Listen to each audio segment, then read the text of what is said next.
TitleMatchNetwork.com. Welcome to another edition of the RF Video Shoot interview series. Today we're joined by a true legend in the sport of professional wrestling, none other than Black Bart. Thanks for being here today. You're more welcome, man. My very first question would be, how you got started in the wrestling business, and were you a fan growing up? Yeah, as a kid, I went to Northside Coliseum in Fort Worth, Texas when I was, 5, 6, 7, 8, 9.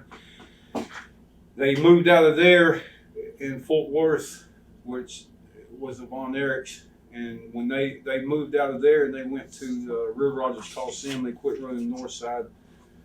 And one of my goals was to wrestle for Real Rogers Coliseum and, of course, the Sportatorium in Dallas.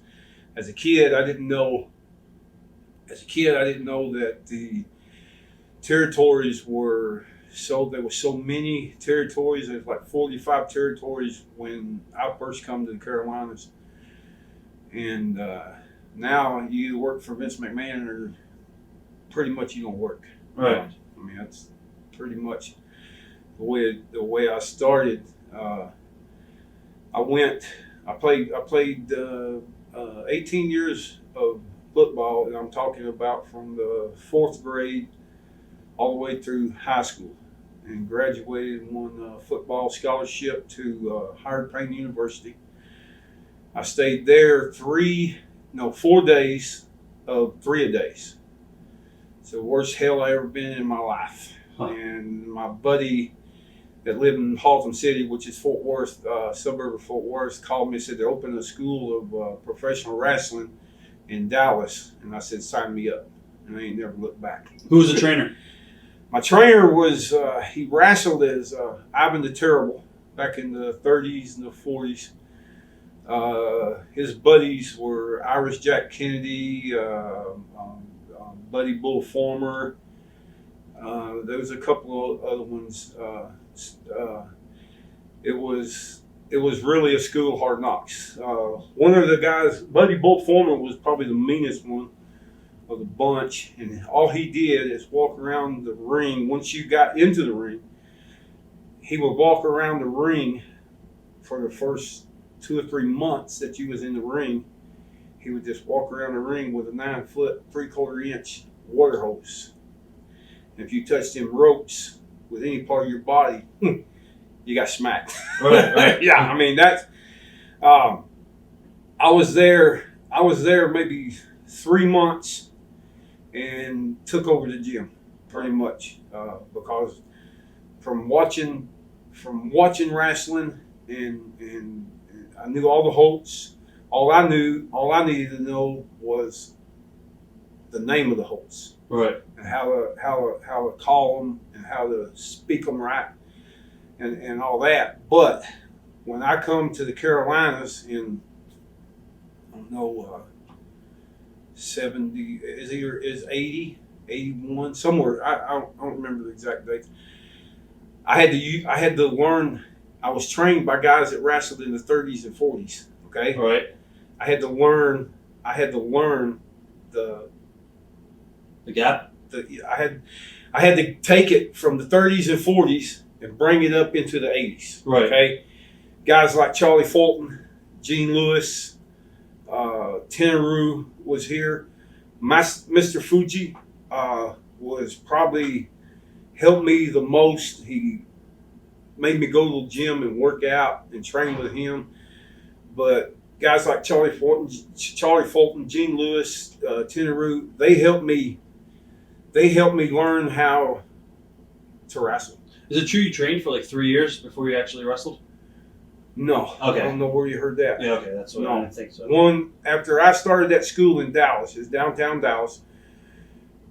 When I started that school, I took that school over in 3 months. Okay. Ivan, which is Ivan the Terrible, right, was John Shaw. His real name was John Shaw. Okay. He started running towns. Okay, and there was a Spanish group coming into Fort Worth, and we'd go over there for $50 and wrestle them Spanish guys that couldn't speak a lick of English. Right. And just beat the living hell out of them. Every now and then we run across one that would whoop our ass, but Right. But that's kind of the way I started. And when Ivan started running towns, I had a truck. I had the 20-foot trailer. Okay. Right. So our gym was upstairs, and I by myself would lower that ring out the back window of that gym down to the ground one piece at a time by myself, load it up on the truck. All right. Right. Carry it to the town. Wrestle under a hood the first match, and wrestle in the main event as Strangler Malakoff, Arkansas Strangler. We would wrestle Friday, Saturday, and Sunday nights, and I would put all the gas in my vehicle. And the first time we done it, I made $9, and I said, "Damn, we can make money doing this." Right. Yeah, it was hard, but. No, it didn't take me that long. And when I come to the Carolinas, the guy that was supposed to come, his name was Johnny McBrown, okay? And he was supposed to start wrestling here, where he chickened out. Right. Didn't come. So Ivan called me and said, "Load your stuff up and go to Charlotte, North Carolina." All right. I didn't even know where I was going. And I sold everything I had, loaded everything up in the Delta 88, and brought my butt to Charlotte, North Carolina. Walked in the office. Gene Anderson looked at me and said, "You're Rick Harris," and that's where I got my start. I was going to ask you, what are some of your early memories of working for the Jim Crockett promotion? Did you ever actually, before that, did you try to get into the Dallas territory at all? Oh yeah. Okay. Oh yeah. Fritz told me that I had to go. I couldn't start in Texas. I had to go out of state, make a name, and then come back. Okay. Okay, that's because his sons were coming up and blah blah blah. Right. And a real bunch of assholes. I'm sorry. That's okay. Who did you consider your mentor early on back then? Would it be Mr. Fuji? No. Mr. Fuji was my friend, but he was more like a torture expert. He would make me hold a 45-pound bar out in front of me on my knees. Hold a 45-pound bar out in front of me. And if it started dropping, he'd come smack me. Right. No, mentor to me, and this is going back a ways, was Luthez. Luthez?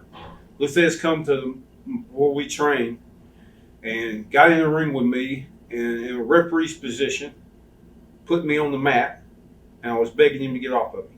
And he never come out of that referee's position. He put a real referee on me, okay? Right. The guy that I of course, I used to have long hair, which I ain't got long hair. My beard was long. The guy that impressed me the most was Bruiser Brody.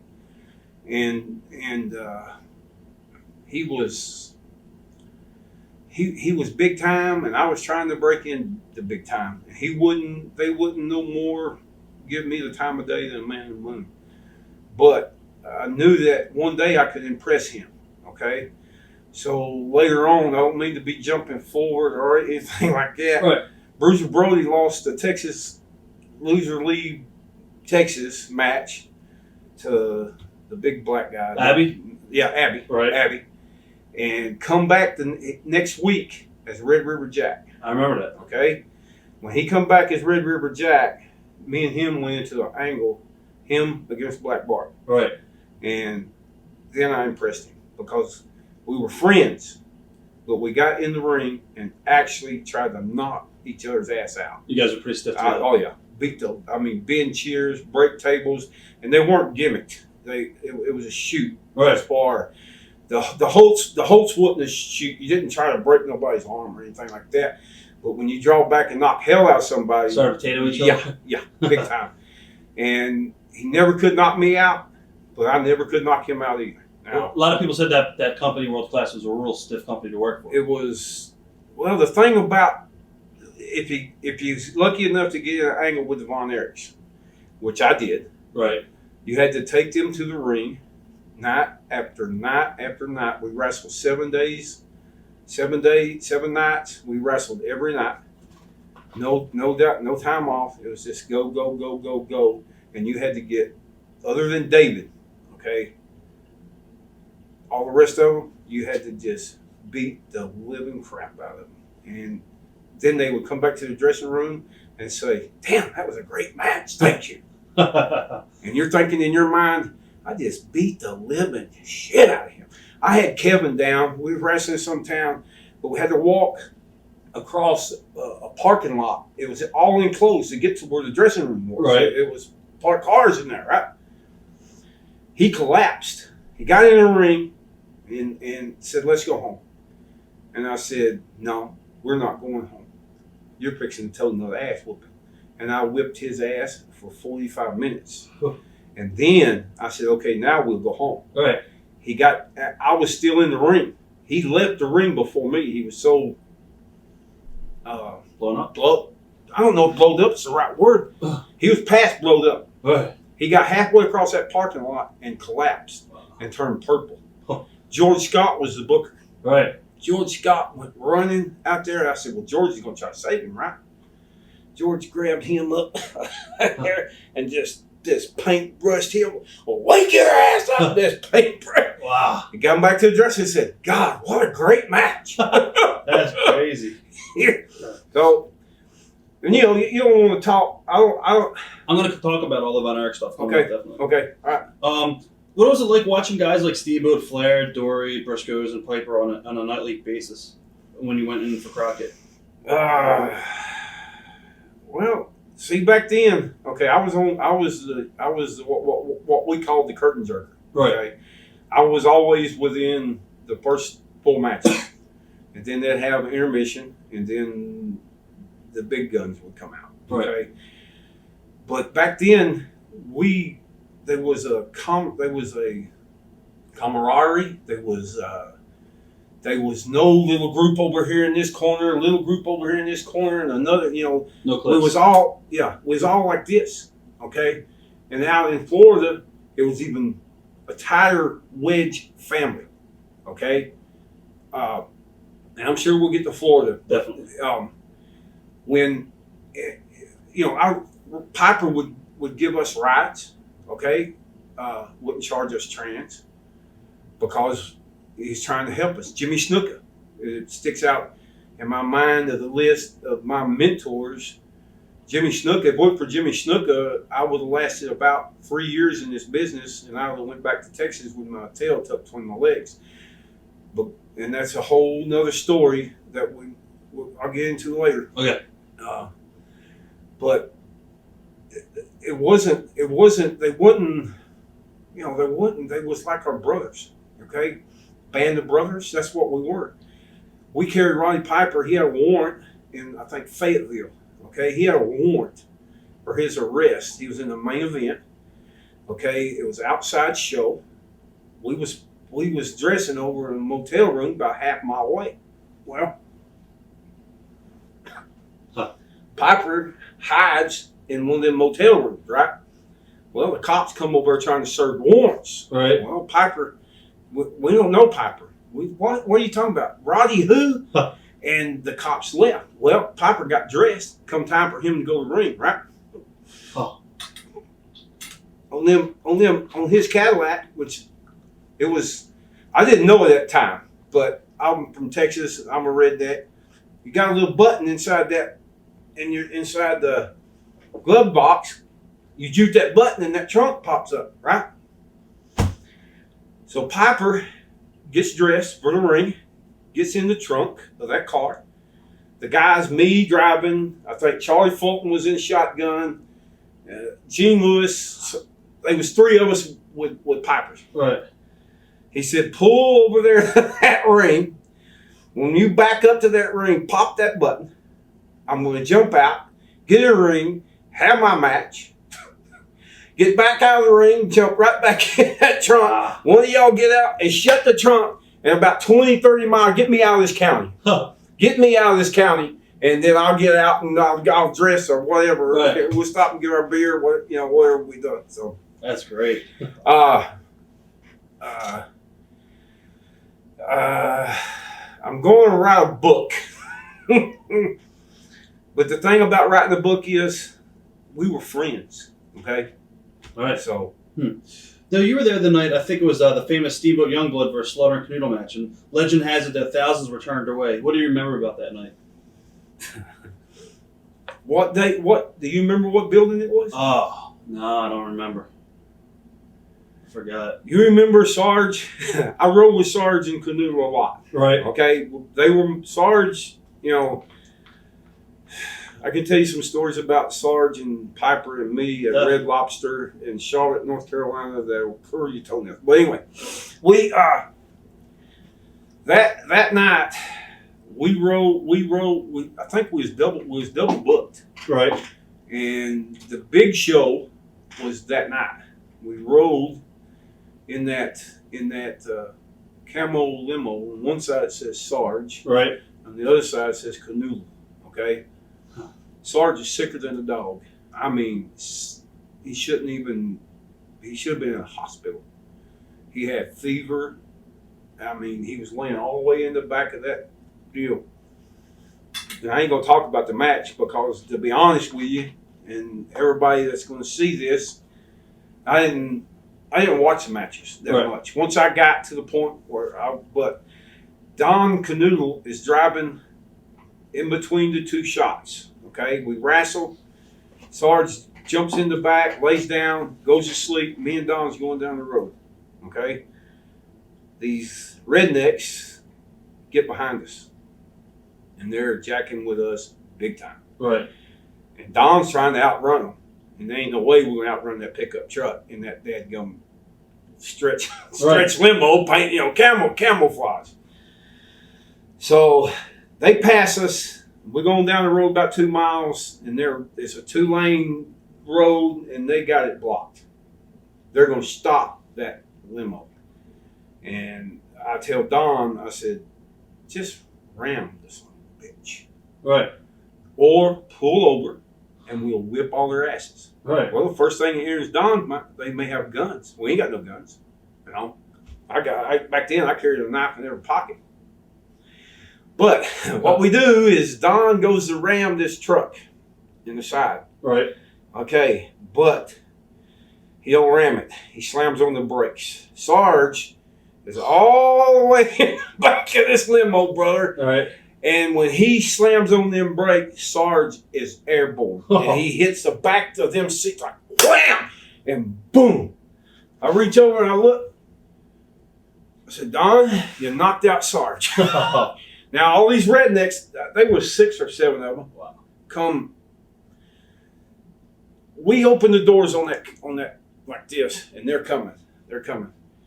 And Don's getting out. And I said, Don, there's no way we can fight all these. I'm a redneck, and I love fighting just as much as the next man. But this Sarge ain't going to be able to help us. You done knocked him out. Right. We jumped in the car. Don threw it in reverse, backed up. And we held the doors open, and we knocked them we don't know what kind of damage we done. We didn't stop to find out because they deserved everything they got. Exactly.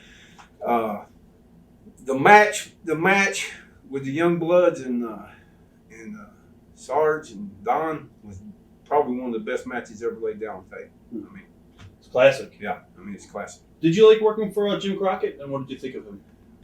A lot of people say the payoffs weren't that good. You gotta remember my history. All right. Before I got into professional wrestling, I worked 40 hours a week. Right. For about $4.75 an hour to wrestle a 15-minute match and make $150. Drink beer going and drink beer coming back. You were happy. And chase women, All right. I was in hog heaven, bro. Now, after I got on top, and I realized the amount of money that was being made. Piper and I guess Greg the Hammer Valentine, all the guys on top, they were averaging $5,000 a week. Right. Okay, but brother, we was on the road driving every stinking day, and not 100 miles down the road. I'm talking about Cincinnati, Ohio, and back. I'm talking about double booked on Friday, Saturday, and Sunday. Right. On Wednesday in Raleigh, North Carolina.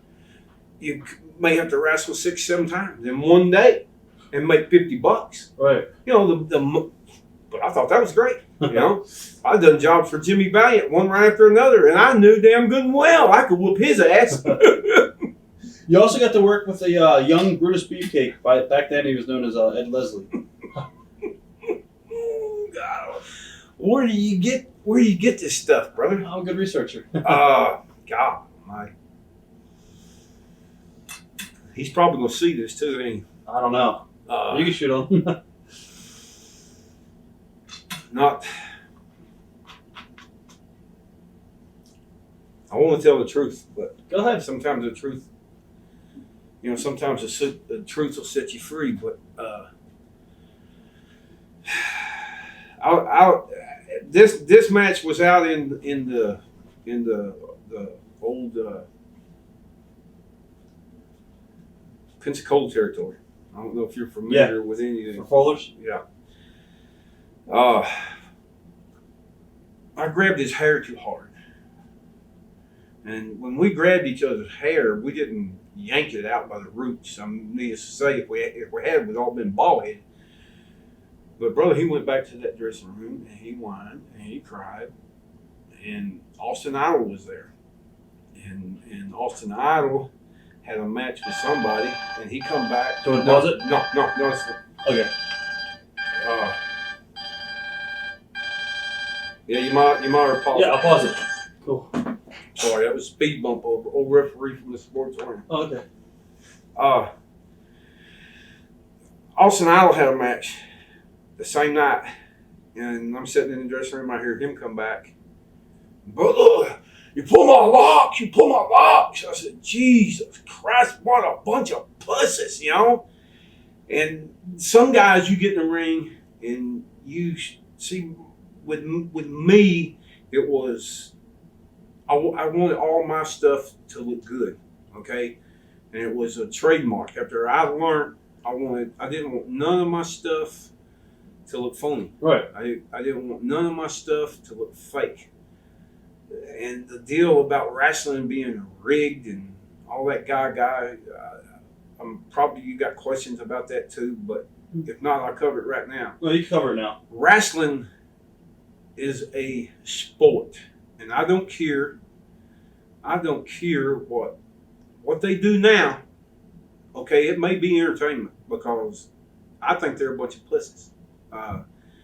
Every one of them boys that's wrestling right now full time for Vince McMahon could probably whoop my ass. Okay, but what they do, and compared to what we did in the 80s and 90s, can't touch us. Between the travel schedule and everything. Can't touch us. Even the style in the ring. Paying dues, brother, was they made you pay dues, and 1 week we'd get paid $300 and travel 10,000 miles. The next week we'd get paid $300 and travel the same miles. Okay, it's called paying you dues. Some of them boys up there, I don't think they know what dues are, but we'll get in that later probably too. Definitely. From there, you went also to the Alabama territory. Mm-hmm. What are your memories of the Armstrongs? Oh man, the best. Other than Dusty Rhodes, probably the best guy I ever worked for.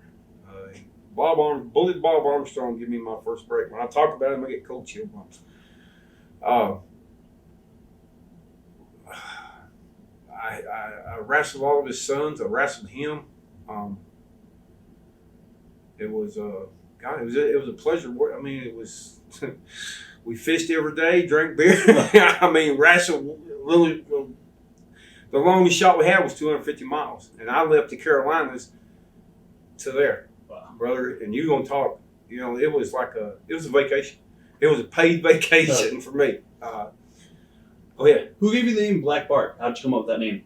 I I was wrestling for Bullet Bob Armstrong, and I had met Dusty Rhodes a couple of times on the road, and hadn't really been with him in the territory, but he said he called me on the phone, and how he got my number, I ain't got a clue. Right. But he got my number. A lot of guys had it, and said, "You want to come to Tampa, Florida, and I'm gonna put the name Black Bart on you." We discussed the gimmick, and I've never looked back, brother. I've been Black Bart ever since. And one thing you'll never, ever, ever hear me say out of my mouth anything bad about the Rhodes family, because Dusty helped me. Oh, Dusty helped me more than anything in the world. And I did 5 years in the Carolinas doing jobs. Went from see, when you said Alabama territory and Pensacola territory, well, you do know that's all the same territory. Yes. Okay. Yeah, definitely. Okay. It's run out of back then. It was run out of Pensacola, Florida. Right. Okay. I talked to Bullet Bob and said, "Listen, I got an offer." Okay. And I went, like I said, never looked back. But the thing that sticks out to me is not the guy that gave me that name. It's the guy that brought me back to the Carolinas, where I hadn't been gone 2 years, brother, and everybody beat me. Everybody beat Rick Harris. Rick Harris starved to death and died. Okay? Right. Black Bart is still surviving. Okay? And still probably, I ain't patting myself on the back, but probably the most talked about wrestler in the dressing rooms by the boys. Right. To this day. You'll never hear me say not one word bad about Dusty Rhodes. As a matter of fact, I was supposed to, the Undertaker gimmick, that was supposed to be mine. That would have been awesome. And you know who made it up? Dusty Rhodes. Yep. Dusty Rhodes called me, was up in Connecticut somewhere working for WWF, called me up to his room, and he said, the best ideas come when you're drinking a cold beer. And I said, I agree 100%. But he had drawings of the Undertaker, but no face, no body, no face. And said, "You want to be that guy?" And I said, "Coming from you, you're damn right." How did Mark get the spot? Mark, the next week, Mark and Percy Pringle, which was my manager out in Texas, right, started on the TV with that gimmick. I didn't get the gimmick. Wow. Me and Vince McMahon didn't see eyeball to eyeball on a lot of things, and I'm sure we'll get into that. The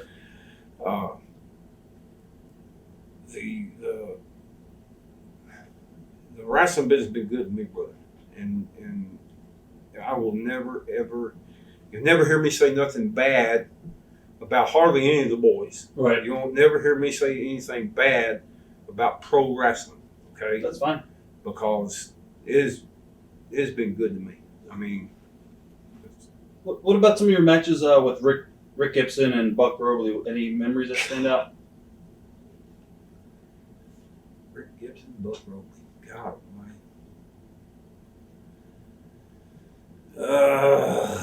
Hit a nerve. Buck Robley was the kind of guy you just want to beat the living crap out of. All right. Is it okay to? Yeah, you can curse. Everybody curses on this. Okay. It's not a lack of my knowledge of words, because I got plenty of knowledge of words, but sometimes the best way he was just a big pile of crap. Thought he was a booker. You can't show me on paper any territory where he ever booked that did good. Right. Okay. It all went down the tubes. To Ricky Gibson was a sweetheart. We talking about the same Ricky Gibson. Then he was. I love wrestling Gibson. Right. How'd you meet Ron Bass? I take that back. Ron Bass come to the Carolinas as a cowboy. Right. And he stayed here about a year and went back to Tampa. And I actually met him in the Carolinas, but I really didn't meet and become good friends with Ronnie Bass until we hooked up out in the Carolina. I mean, out in Tampa. How did you actually wind up down in Florida working for Eddie Graham? Yeah, Dusty Rhodes. Dusty, I was going to ask you about that. Yeah, never seen that much of Eddie Graham. What are your thoughts on him as a promoter? Paid well. Never hardly ever seen him in the dressing rooms. Probably damn good as far as I was concerned. Never intervened in any of the matches. Never. If you seen it, we did that one big show at the Dome. We did one at the Dome and one at the Orange Bowl. And seen him at them shows. Right. Seen him at them shows. And then he committed suicide. Shot himself in the head twice. Tell me how you do it. That's crazy. I heard about that. It don't. I mean, it don't work that way. You don't shoot your head. You don't pull the trigger twice. What did you hear behind the stories of why he tried to kill himself? Gambling debts is what I mean. Is what we heard through the grapevine. Right. But as far as a payoff guy, now I ain't for sure if Dusty was paying us, or Eddie Graham was making the payoffs. But they were always fair. But here again about that territory down there, Dusty had 14 to 15 guys in there that was so tight-webbed that we all loved each other. We helped each other. Dusty could put any combination of any of the 14 guys in the main event and sell it out. Sell it out. No matter what, we started doing double shots and selling out everything we touched. And I made damn good money there. Damn good money. Down there, you actually teamed up with Ron. Was that Dusty's idea to team you guys Yes, up? Okay. It's a long runners. Yep. That's all Dusty Rhodes' idea. Put us with J.J. Dillon. We come to Carolinas and lit this son gun up, bro. Did you like working with JJ? Yeah, JJ was cool. I didn't like him wearing the pink shirts. He had a pink shirt he wore at least once a week. Yeah. And but party animal, brother. Huh. Party animal. I love JD. He's here this weekend JD. too. So. I loved him to death. Memories of some of your matches with Barry Windham and Mike Rotunda. Yellow Dog.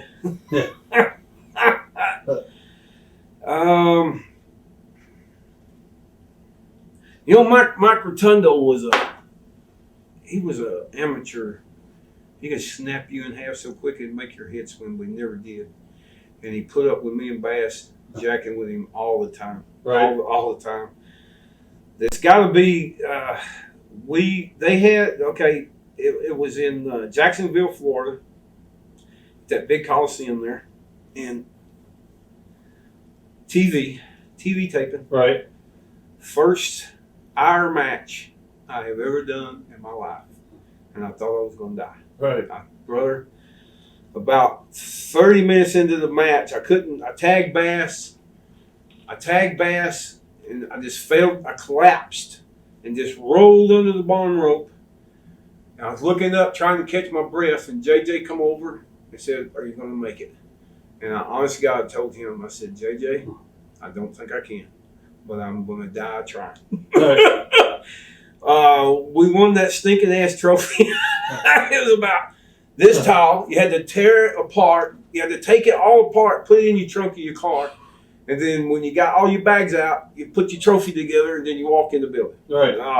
That was before we got the belts down there. When we got the belts, I think they give the trophy to J.J. Dillon, and he actually took a ball peen hammer to it. Yeah. And just demolished it. What are your memories of Blackjack Mulligan? Brother, you done it, didn't you? You know, Blackjack Mulligan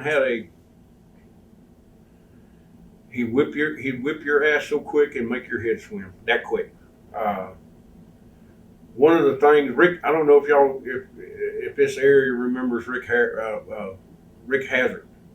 He's a referee out in Texas. Yeah. Blonde hair. He's from Atlanta, Georgia. we did a spot show down there. Blackjack Mulligan was in the main event against somebody. Right. And there was maybe 30 people out there. And Blackjack Mulligan walked in the dressing room, and Rick Hazard popped off and said, "Who's in the main event?" Blackjack turned around and looked at him and said, "I'm in the main event." And I mean, whipped his ass right there in that dressing room. I mean, whipped him down. We just all stuck in it. I was, let's see, I want to get it right. I had the Florida Brass Knucks Heavyweight Championship belt, which was a piece of crap. But either I had it or Mulligan had it, and we was fighting for it anyway. And with Mulligan, it was a fight. Right. I mean, he didn't want nothing pulled off of him, and he damn sure didn't pull nothing off of you. And you better be ready to go when you step in the ring with Mulligan, because you're in for a fight, win, lose, or draw. Mulligan, we jumped each other in the dressing room and fought all the way out the dressing room, all the way out to the Sun Dome, in Tampa, Florida. Both of us sauced juiced before we get there. Right. Okay? 10 minutes into the match, for some reason, and this sticks out in my mind more than anything, Jack took that deadgum belt and busted that plate on the corner post. And then swung around and hit me right here with it. And a piece of that belt went about that deep in my chest right here. I can't show you the scar, but it's right there. Trust me. Blackjack Mulligan was the toughest son of a bitch I've been around in my life. But I enjoyed working with him because I liked it rough. Right. I loved it rough. And I know you're going to get to Ronnie Garvin, so yeah, I'll ask you about Ronnie Garvin. Definitely. What about Mike Davis?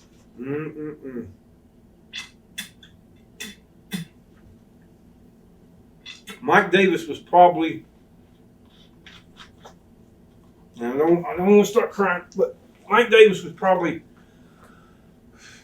my bestest friend ever in wrestling. I met Mike Davis in Atlanta, Georgia.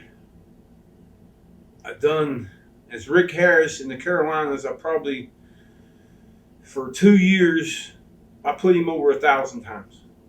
And we could get in the ring, and this area up here in the Carolinas know it for a fact. And we would, both of us, no names, no television time, but we'd have people rushing the ring, brother.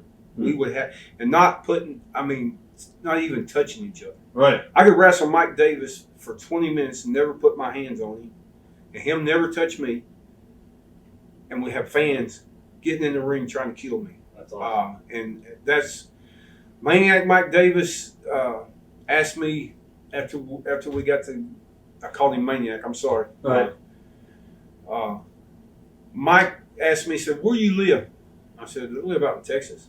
He said, "No, I ain't what I asked you." I said, "Where do you live?" I said, "Mike, it's hard for me to explain it to you because I don't really live in a town. I live out in the sticks."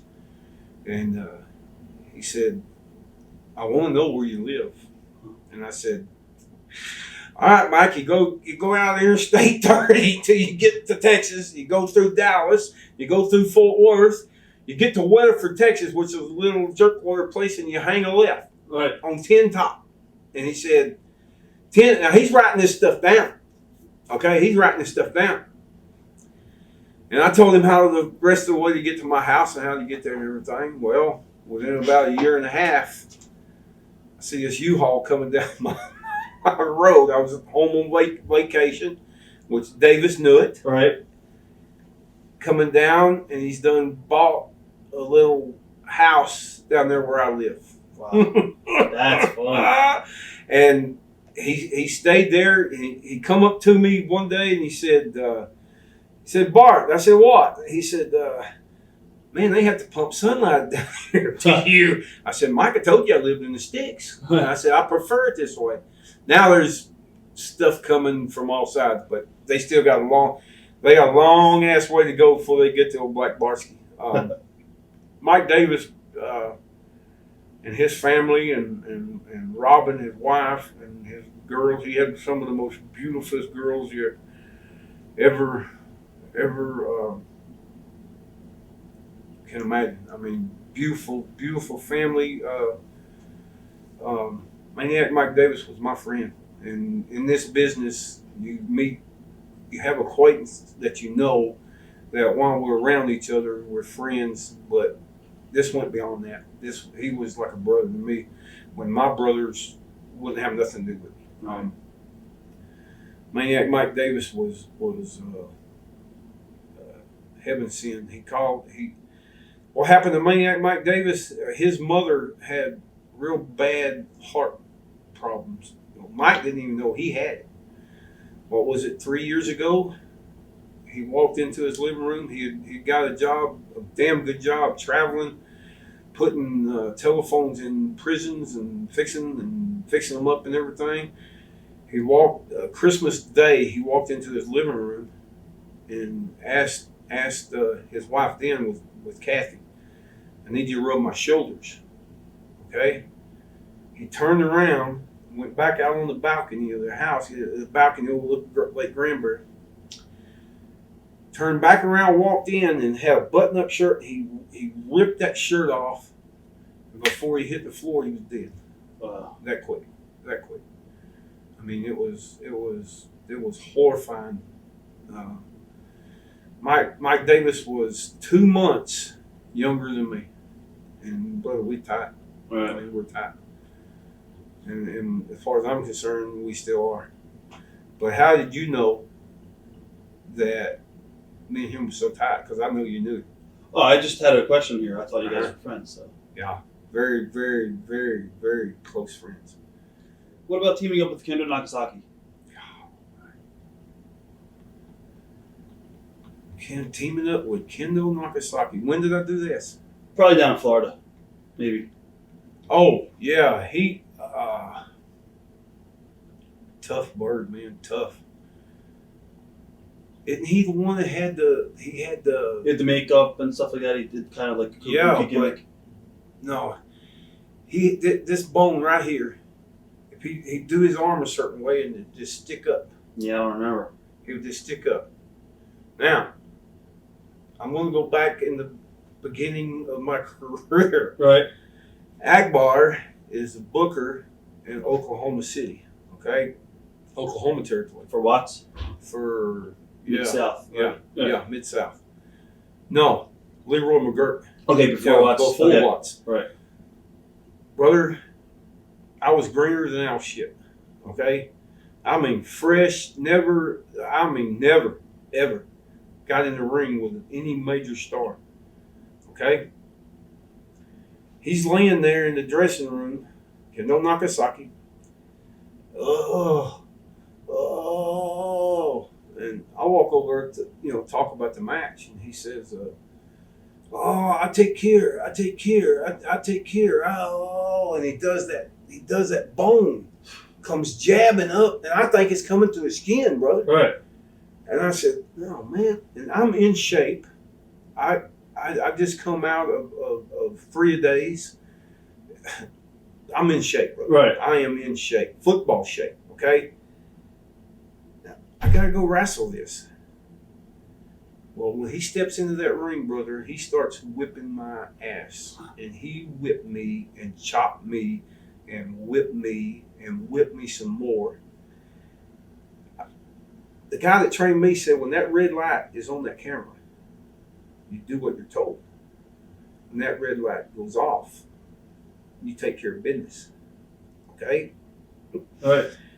Brother, after I went down, he covered me for the 1, 2, 3. It was on Oklahoma City TV. I looked there, and they got a big camera over here and a big camera, and they got a hard camera up here. No red lights on. The guy that trained me is sitting at ringside, right there at ringside, John Shaw, with a .45 automatic inside his coat. Okay? I whipped that Jap. I whipped his ass all the way back to the dressing room. And when we got back to the dressing room, He went back down. Oh, what do you do? So when I see him again, it's in Tampa, Florida. Right. Right.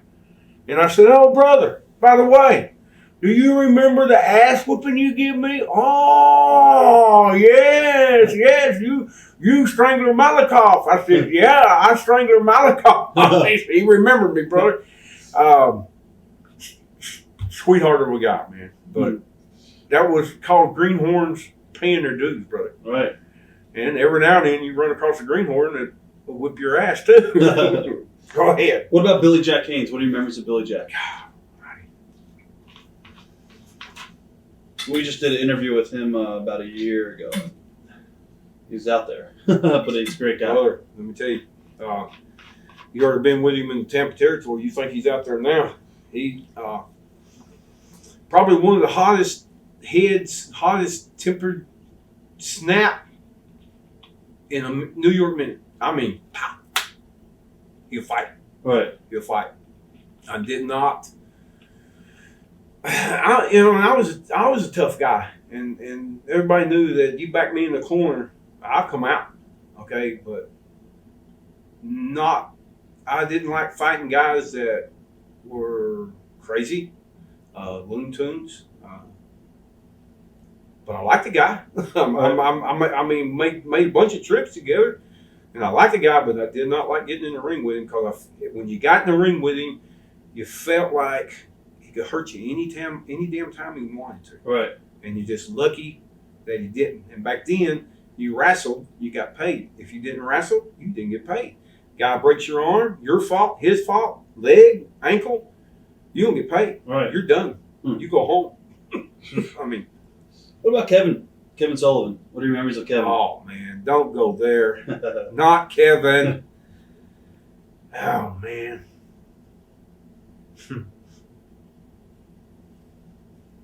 Kevin Sullivan. I'll probably, okay, and all the wrestlers know this about me. All the fans don't, but I'm gonna give it up. My whole life, ever since I can remember, even when I was a kid, I was probably dipping dirt. Right. Okay. Kevin wanted me to smoke the wacky tobacco. And I was a greenhorn, and I was trying to impress everybody, blah, blah, blah. So I would try. Right. Okay. And as soon as I tried, I was gagging, coughing on the side of the road, puking my guts out. I could not do the wacky tobacco. Right. So this was one trip he tried. The next trip, he had a bomb. He said, "Bart," I said, "What?" He said, "You won't cough. You will not cough. This it goes in, you don't even feel it. You don't even feel it." And I said, what the hell is that? This thing was like, it was like this high, and you pull it over and you put it up here on your mouth, and he lights a little gimmick down there, and the damn thing starts bubbling, and he says, "Breathe." And I sucked that stuff down my lungs, man, and I thought I'd died and gone to hell. I puked. Kevin come out he pulled over, I'm out puking my guts out. Kevin comes over and just starts beating me in the back and puke, you greenhorn, puke, puke, puke. Then Kevin Sullivan was tight, bro.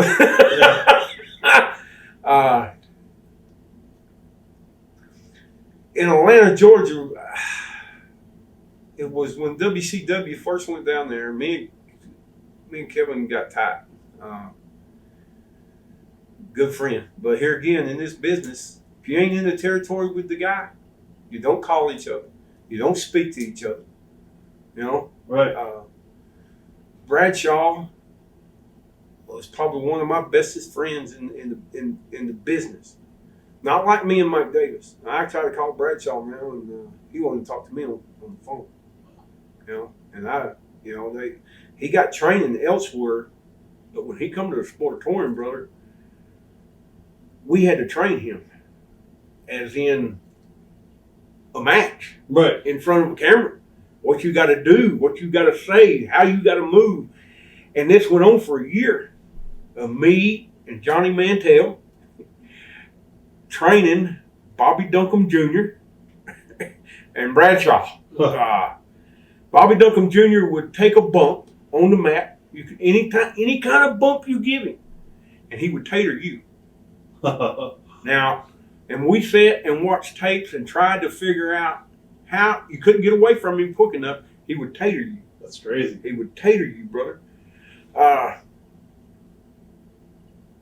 But I lost my train. I lost the train. What was the question? We were just talking about, I guess you started talking about Bobby Duncombe Jr. and also Bradshaw. Yeah, Bradshaw. Yeah. What was the question? Oh, we were talking about Kevin Sullivan. You were talking about Kevin just Sullivan, guys you're friends with. In Atlanta, we've become very good friends because we was in a car so much together. Right. Did you travel with him a lot? A whole bunch. I mean, miles after miles after miles. Any good road trip stories from around that time? One that sticks out in my mind is Kevin, honest to God, believed that the cops couldn't see him. Could not see him. And I seen him pass him going 90 miles an hour, and they didn't pull him over. So maybe they couldn't see Kevin. I don't know. That was he'd say, like that kid does up in WWF. He said they can't see me. Yeah, they can't see me. I said, you ain't got camera on, boy. They see you. Kevin Sullivan was weird, to say the least. That's right. Saying the least. I think he believed his gimmick. See, with Black Bart becomes Black Bart when he's doing stuff like this. But when Black Bart ain't Black Bart, he's just Rick. Right. Okay. But some guys live. They never turn that switch off. And maybe, just maybe, that's why so many of them is dead. And they've been, God, since 79, how many guys are dead? A lot. I'll ask you about that coming up. Let's talk about Superstar Billy Graham when he came into the territory. What are your memories of Superstar? Superstar was,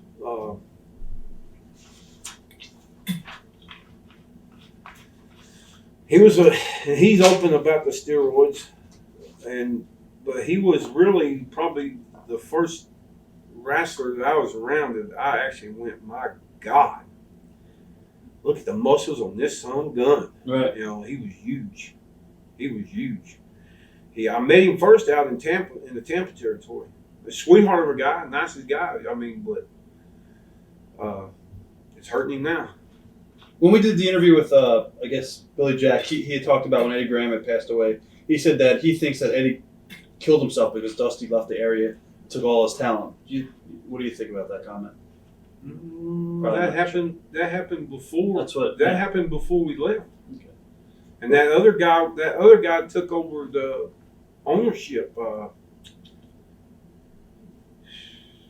Of what, Crockett? No, of the Tampa territory. Oh, okay. There was another guy that stepped in that was under Eddie. Right. No, I don't think he. No, I don't. That happened before we pulled out. Okay. Unless he knew, maybe he knew we was pulling out. Yeah. Because Dusty took every top. Well, he took the whole card. Right. 14, 15, 16 guys. What are your memories of JYD and like guys like Ric Flair when they would come through the territory? Come through the territory. It seemed like I've lived with Ric Flair. I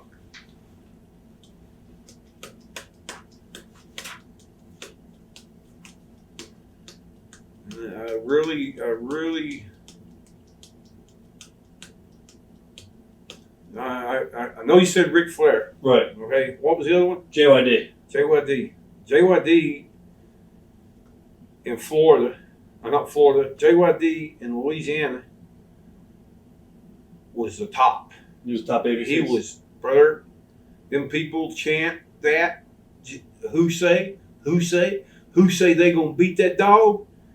From the time he steps out of that dressing room door to the time he steps back in. Okay, I have never seen anybody as over as Junkyard Dog was in the Louisiana territory. I seen him go out in Texas and up here, and I think he come to Florida a couple of times. Not the snap, not the pop. Right. I want to leave that Right, and once we get through this Ric Flair thing, because Ric Flair is the nerve, okay? Ric Flair is probably the reason that I am not in WWF as a road agent or some kind of doing something, okay? And I hold that against him because I don't know if you know about the Desperado gimmick. Yes. Me, Moondog Rex, and Randy. Coley? Huh? Cole. Randy. God, not Randy. Dutch Mantell. Mantell. Okay, they rented Ghost Town in the Sky, which is about 150 miles from here. It's on top of a mountain. Okay, it's got one end. It was a rides for kids, and on the other end, it was a western town. Right. Marshals, shootouts. Jim Crockett Promotions rented that thing for 3 days. I remember some of the It was vignettes. like $150,000 to rent it for 3 days. Right. We shot 90 minutes. Theme band was looking for Stan Hansen, but Stan Hansen never played into none of it. That was just like a theme. Right. Okay. That was supposed to be sold once it aired on TBS. It was to be sold to Fox Network. You realize how big Fox Network is right now. Okay. Back then, they was just cranking up. We were supposed to have a sitcom on Fox Network. Now, the reason that I know that this ain't a lie, okay, they give us contracts to sign, the whole 9 yards with Jim Crockett Promotions. I think it was for like 180 grand. That was the minimum. Right. Okay, that's unheard of now. These guys work for millions. Right. Anyway, it was supposed to be sold, like I said, to Fox Network. Well, didn't happen. Ric Flair went to Ted Turner, okay, and said to Ted Turner, "You give them 3 jabronis all that TV time, 90 minutes, okay? It was aired over 3 weekends, 90 minutes, okay?"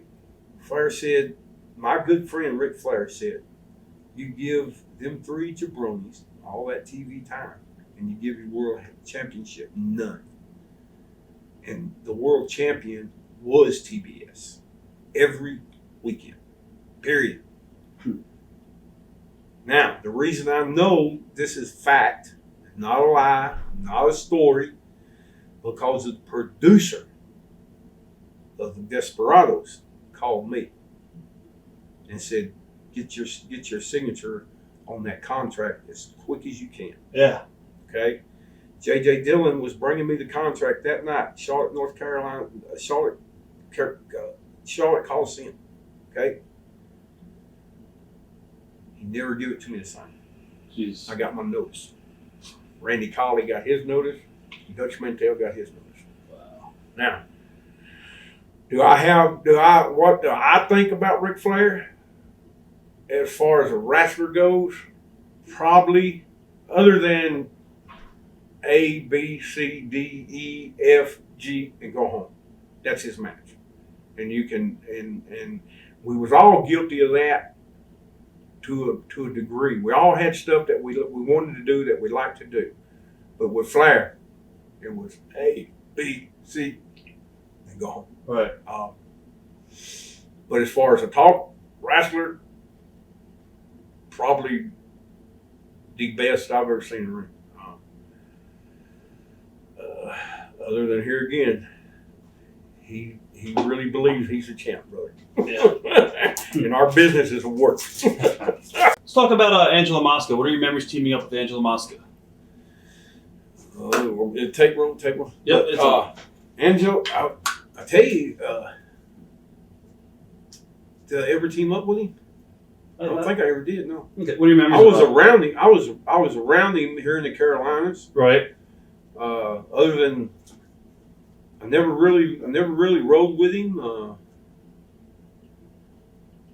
I think me and him drank a couple beers together here and That's there. But he he impressed me in the ring. The matches that I watched, he impressed me in the ring. But as far as ever getting in the ring wrestling, I don't think I ever got in the ring with him. How did you wind up leaving Florida and going to Crockett? I guess Dusty took a lot of the talent, right? Yeah, well, he took all the talent. Right. Dusty was the booker. He called a meeting. And see, Dusty Rhodes meetings were like a football locker room, okay? And we're either the very words he said, we're either going to do it as a team or we're not going to do it at all. Right. And he said, I know that each and every one of you love Eddie Graham, and I know that you all love each other. We're all brothers, but this is something that we got to do. Because all it's going to do is make you all bigger and better. Did he have a falling out with Eddie to? How did I know him? No. He just went there for the money. He went there because business. Okay. Business. Brother, in the 4.5 years that I was here before I left, we made Jim Crockett $45 million. Right. That ain't bad. Back then, brother, that wouldn't. Hey, how different was it now going back to Crockett now than compared to when you were there earlier? You were a bigger star, obviously. Bigger star. I told in that meeting, the same meeting, I told Dusty. I said, Dusty, I done jobs down there for 5 years, man. They're not going to accept me. Dusty looked at me and said, they will accept you. They will accept you because I'm going to make them accept you. And that's when I went on TBS and started stomping everybody's ass. Right. I mean, and cutting them crazy ass. I cut an interview. I can talk. Brother, I mean, I love getting on the mic and banging my head and beating myself up. And we done it back then. It was called fighting. Now they call it something else. Right. It was called getting in the ring of just having a knockdown, damn drag out. And we done that. Our foreheads and our bodies look like hamburger meat, man. More especially in that Florida territory. And a lot like Texas too, because out in Texas they want blood and guts. Right. If you don't give them blood and guts, they're gonna sell in their hands. And I loved it. I thought it was great. What about your matches with Ronnie Garvin? What are your memories of some of those matches? Here we go. Ronnie Garvin, pound for pound, the meanest sumbitch I've ever been in the ring with, man. I love Ronnie to death. A lot of Bonnie, my wife, died two or 3 years ago. We were married. I met her here in the Carolinas. A lot of my friends here in the Carolinas are at this thing we're doing tonight or this weekend or how long it goes. And I'm gonna get this in about Bonnie because this is a story about her and Ronnie Garvin. Ronnie Garvin got to a point midway in our angle. I don't know how it lasted. God, for like over a year. He was trying to rip my clothes off of me. And the thing about it, I knew if he wanted to, he could. Right. Okay. So Bonnie we wrestled at the Coliseum here in Charlotte, and Bonnie come down and he went to ripping my clothes off, trying to rip my clothes with them damn tights and butcher tights and them things were expensive, man. Even, we was making good money, right? But them damn things were expensive. Bonnie met him out in the parking lot when he was walking to his car, and he knew her, okay? She was probably as well known as me, okay? Right.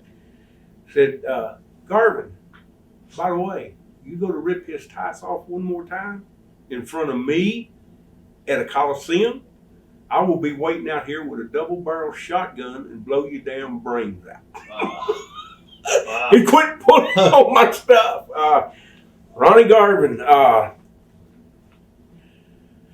hands of stone, boy. Ronnie Garvin, God Almighty, he got me in the best, in the best shape of my whole entire career. We would wrestle 45. If it was our time limit, we'd go 59 minutes every stinking night. Every night, okay? Ronnie Garvin could tie me up. I couldn't even move my nose. I couldn't move my hands, my legs, my ankles, nothing. he would tie me up, and he'd still have one hand where he could pull the hair underneath my arms or try to get the hairs in my nose, and put his finger in my ear and try to stick it in my mouth. I love wrestling because you back him in the corner and you light his ass up. And he get a little wet spot down here in his trunks. He loved it. Probably one of the weirdest guys I've ever been around. He's from Canada. But brother, it was a fight. When we was out in I think it was Cincinnati, Ohio. And I guess he run out of, or he just went looking for ducking tape. Was in a tape fist match. Right. All right. Brother, he went looking all through the building until he found that gray ducking tape. And I guarantee you it was that thick over his hands. And he beat me like I was a yard dog. I mean, hammered my ass. And the next night, we were in another town up there. So I said, okay. I get in the rent-a-car, go down to the local hardware store, right, and I get that aluminum tape. And brother, I mean, I had it on there about an inch, and when I'm walking to the ring, he's looking at that shiny shit on my hand, and he's saying, "Oh no!" And I pounded his ass, and he enjoyed it. He enjoyed the heck out of it. We fought, man. We fought tooth and nail. What about wrestling Dusty and Manny Fernandez? What do you remember of working those two guys? Manny ain't here. Is Manny gone? He's No, here. But is he gone? No, he was with it. We did one yesterday with him. He was pretty. But has he departed? No, he's done. He's still here. He won't see this. No, he will not see this. Save that other name. Dusty? Yeah. And Manny Fernandez. Story sticks out of my mind. We're in Richmond, Virginia. And just so happened I wrestled him that night, okay? Right. Well, it's about 2, 3 o'clock in the morning. I'm hammered, drunk. I want to get something to eat, okay? So I go down to the restaurant, sit down in a booth by myself, order my food, and all of a sudden I feel something hit me in the back of the head. Right. And I say, turn around. Plus I'm drunk. Right. But when I turn back around and she brings my tea, something else hits me in the back of the head. I turn around, I see Manny sitting over there with about 3 or 4 girls. I turn back around. Now, we just fought in one of the main events. Right. All right? And now I'm trying to kayfabe, which kayfabe died a long time ago. Unfortunately. And he throws some more shit at me. And my food comes. And now, it's like he's dumping it down the back of my shirt. So I just push my plate out. I walk around. I said, let's go outside. Me and you, right now, outside. All right. Okay? We get out there. There ain't nobody out there. Oh, brother, what's wrong, man? I'm just playing that. No, what's wrong? Well, they call the cops. Oh. Yeah. So here comes 2 officers. Well, as soon as them dadgum officers get up there close enough, Manny goes back into his gimmick. All right. Screaming and hollering like he's going to fight. And me and him friends. Right. All right? That cop looks at me, and, that cop looks, is there a problem? I said, no, sir. The only problem you got is right there. My room is right there, and I'm going to it right now, and I'm walking. Right. So, yeah, Manning, other than, he likes showing out real good. He likes showing out. Huh. Now, Dusty Rhodes. Ain't that the guy? We already talked about Dusty a little bit, but you won't never, Dusty and me are friends. And I think till the day we die, we'll be friends. Dusty helped me more. And I love working with him. God, he was a night off, brother. I mean, 15, 20 minutes and you don't even work up a sweat. You'd have to sauce pretty much, but Right. to us that was for us to sauce, being asked to sauce, juice, whatever you want to call it, was, okay, I'll rephrase that. To me, I was taught, don't go to the well and come up with a half bucket. You go to the well, you come up with a full bucket. You always had good And color. I always got good color. Oh, yeah. That was one of my pet peeves. Yep. I've seen guys do it, and really, the same wound, if you done it the right way, it'd be like somebody running a Mack truck over your head. But they just have what we call just a little pap smear, trickling down their nose. But Dusty Rhodes is probably one of the, he named even the names of the shows they're using now in the WWF. He named all them. Yep. Them are all his products. It's all and he told me one time, he said, Bart, one of these days, we won't be wrestling but once or twice a month. And it'll be pay-per-view. I said, oh, boo. I said, there ain't no way, man. There's too many people that want to see wrestling, okay? And look at it now. Sure. I mean, it's pay-per-view, big shows. Yep. Great American Bash. I wrestled on the first of Great American Bash. I wrestled, simulcast here in the Carolinas. Starcade. Starcade was a simulcast. They still selling that video with me and Bass and that bull rope. Yeah. I was going to ask you about that match. We'll get to it later. Okay. What about your matches with Ricky Steamboat? Oh, man. Steamboat was... Well, if anybody ever says anything bad about Ricky Steamboat, I'll fight him. Because Ricky Steamboat was a sweetheart. We done, as the Long Riders, Ricky Steamboat was in Japan. We done a deal with his brother, Victor, at his gym. And Victor said that he called him and give us permission. Me and JJ and Bass is in there, and Bass is chalking up, and he's all steroided up and doing the chalk and working out and doing the dumbbells, and Klondike Bill is back in the background. I don't know if you remember Klondike Bill, but I'm standing in my black T-shirt that I always wore, and blue jeans, my regular cowboy gimmick, right? Bass says, Bart, yeah. He says, go over and get them weights from that old geezer and bring them to me. Well, I go over there and get them, and I say something to Klondike, and he bring them over there and working out, and it goes to the deal where JJ's hitting our music, the Ghost Riders in the Sky. Right. And Bass, in the meantime, while that's going on, he goes over and gets on the bench. Victor Steamboat Bass is on it first. Bass picks it up, puts it up on the rack. And then Victor comes in because we got chalk scattered. He says, I don't think this is going to work. Y'all going to have to leave. JJ goes off on him, cuts an interview on his ass. And we grab him, lay him down on that bench, and put that bar over his throat. Right. Now, Steamboat comes back. He's pissed, brother. He didn't want his gym having anything to do with it, with the wrestling. Right. Unless it was him. Right.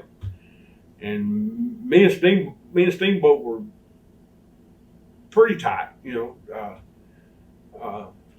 and we were supposed to go in the angle with him and Victor, and it really never happened. And he was pissed about that, but it aired, brother. Yeah, I mean, it aired, and we had some matches with him. Steamboat was here again a night off. Steamboat would hit you, look like he's taking your head off, and it'd be like a feather landing on you. Right. I mean, Steamboat was a technician. I mean, just and prided himself in not hurting anybody. Steamboat is a sweetheart, man. How about Magnum TA? Magnum TA. He come in. Now you gotta understand this scenario. We at the time when he come in, we were all whipping everybody's ass, getting over. Okay? Right. Getting over. Magnum TA come in, we was doing jobs within 30 seconds. on TV for Magnum.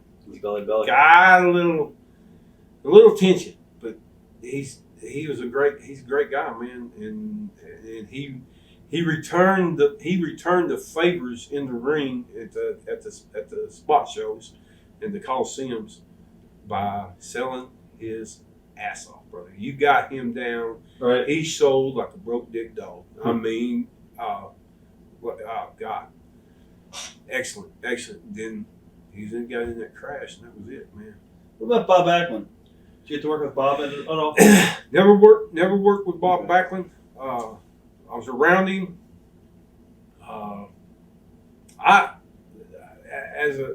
He was kind of big when I was growing up too. Right. I mean, he was just starting the business, but he was being pushed as an amateur. Right. And to me, he was born, but I have nothing but respect for him. How about Sam Houston? You worked young Sam Houston. Here we go, Sam Houston. How long you say we got? Sam Houston. God, I love working with Sam. What town was it? I think it was not Cincinnati. It was Cincinnati, Ohio. Understand at the time there was a B team. Okay, no, there was an A team. Right. A B team, and a C team. They were running 3 towns a night. Mama Crockett wanted the Carolinas took care of. Right. So that was the C team. The B team, which was me and Garvin, Mike Davis, Sam Houston. I can't remember all of them, but the A team would come in, which would be Magnum and Dusty and that group, and they would take the B team and intervene a little bit, and if you was lucky to get the big bucks, you got in that slot. Okay. Right. We were in no, take it back. It was Philadelphia. Okay. Me and Sam is wrestling for the I think the Mid Atlantic strap or it's either Mid Atlantic strap or the national strap. I don't remember which one. But we go out there, brother, and we're like the first main event, and there's like 4 or 5 main events after us. Right. Brother, we tear the damn house down. This is the Philadelphia Civic Center. I think I was there about it. I'm telling you, brother, we tore it down. Double sauce, and Sam was just like me. I've got an 8x10 tip picture of me standing there with that belt at the outside the dressing room door. You know it's heavy commission. Right. Okay. Frank Talent. Mm-hmm. Heavy. I can move it in and out of that damn screen. That's okay. But here comes the commissioners. And they call everybody up in the dressing room. It's unheard of. That don't happen. Dusty Rhodes is sitting over there in nothing but a damn t-shirt on with everything hanging out. And here's these guys in ties saying, if another match goes to that ring and has a match like Bart and Sam just had, we'll stop the show. Huh. It's packed, brother. It's sold out. This Right. is just the first main event now. Not semi-main, the first main event. Anyway, Dusty Rhodes gets up. You go tell them, brother.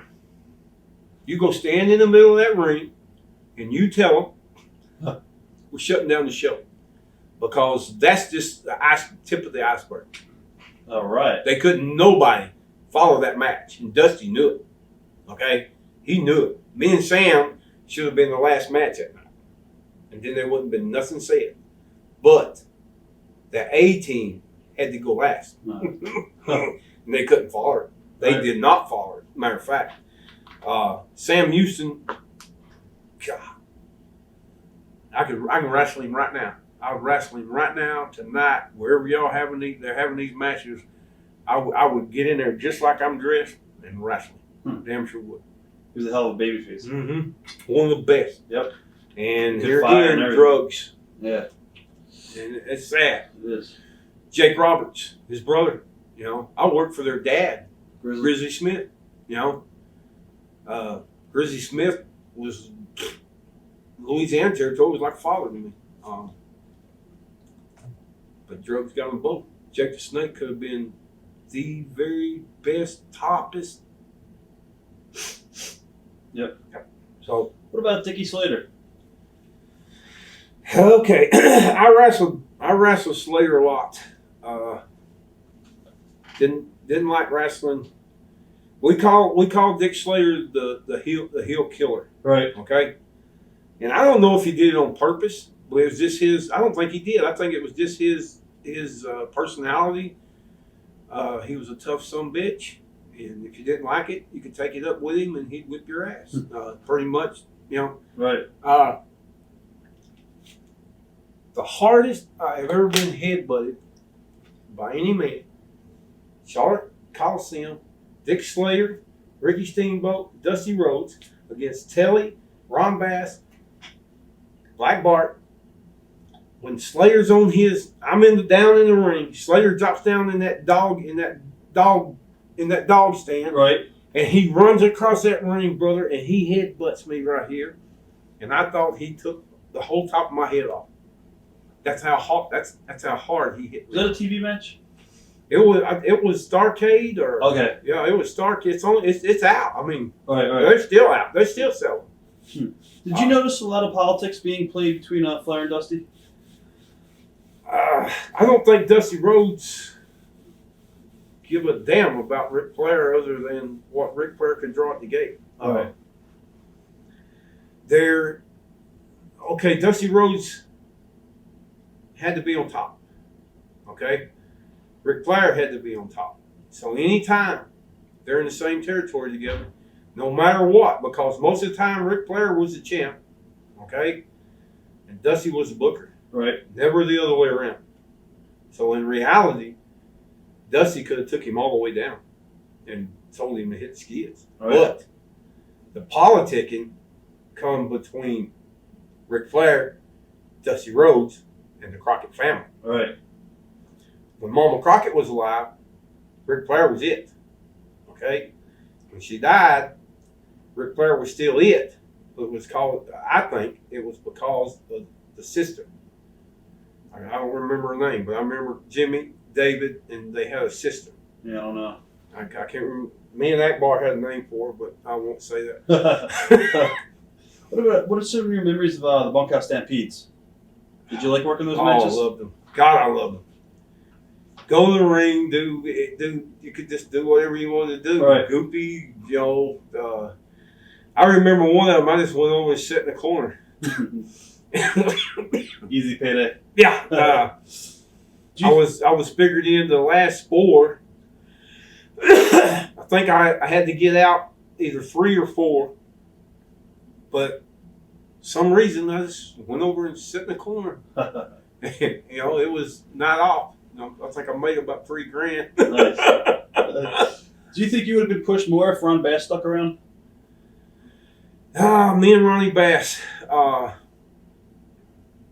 This is the deal on me and Ronnie Bass. I was told by J.J. Dillon, which had come down from Dusty Rhodes, to tell Bass to pick it up.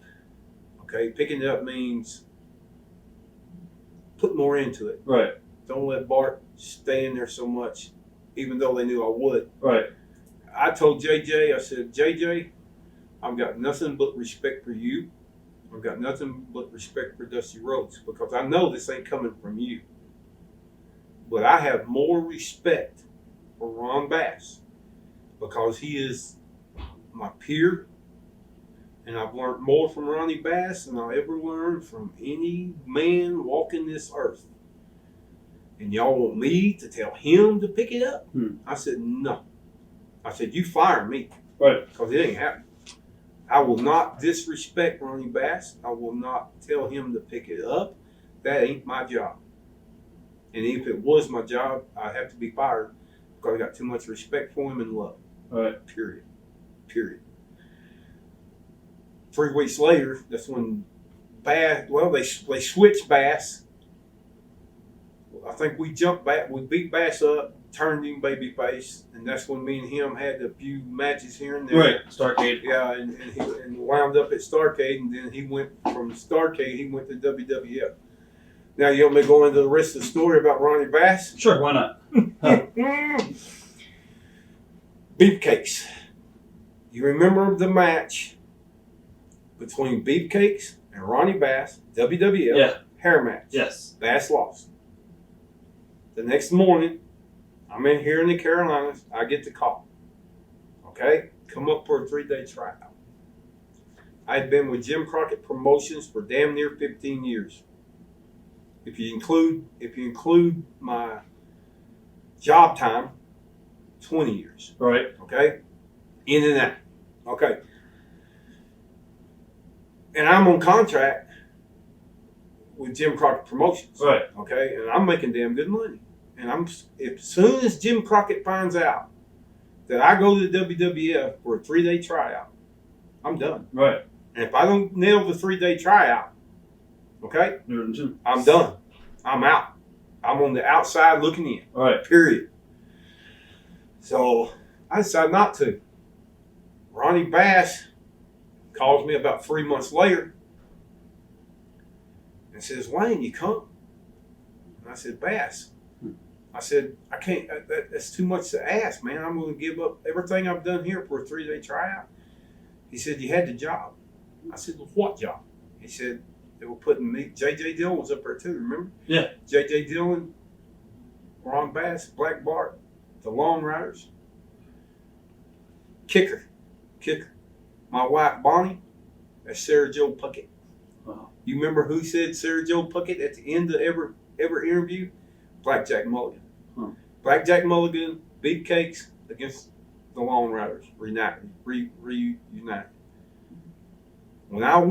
Vince McMahon hired me for the WWF, Right. okay, the only reason he signed me to a 2-year contract, all right, the only reason he hired me is to show me how much money I could have made. I was on bond. No interviews, no nothing. Doing jobs. Right back to doing damn jobs, brother. And I'd done my share of jobs, okay? Right. But 3 days before Desert Storm, remember Desert Storm? Yeah. Okay. Yeah. We're at TV up in Connecticut, some damn where up there up north. Right. He calls me in. Vince McMahon gives me my notice. I have 3 meetings with him that night. All right. The last words he told me, if you would have come when I wanted you, you'd still be on top. You have a job for life. Because all the road agents, they wanted me in that 4th, 5th, 6th match slot right before intermission. Right. Okay? Because I excited them people up there. I get them up off their asses. And they took it as getting them ready for the main event, whatever. I'll leave it at that. Because I think you're going to have more. I was going to ask you, did you regret not going when you were first called? No. Okay. Not at all. Not at all. Brother, I was back then, $100,000 was a lot of money. And I was making it damn near every year. Right here. What about Buzz Sawyer? What are some of your memories of Mad Dog? Buzz.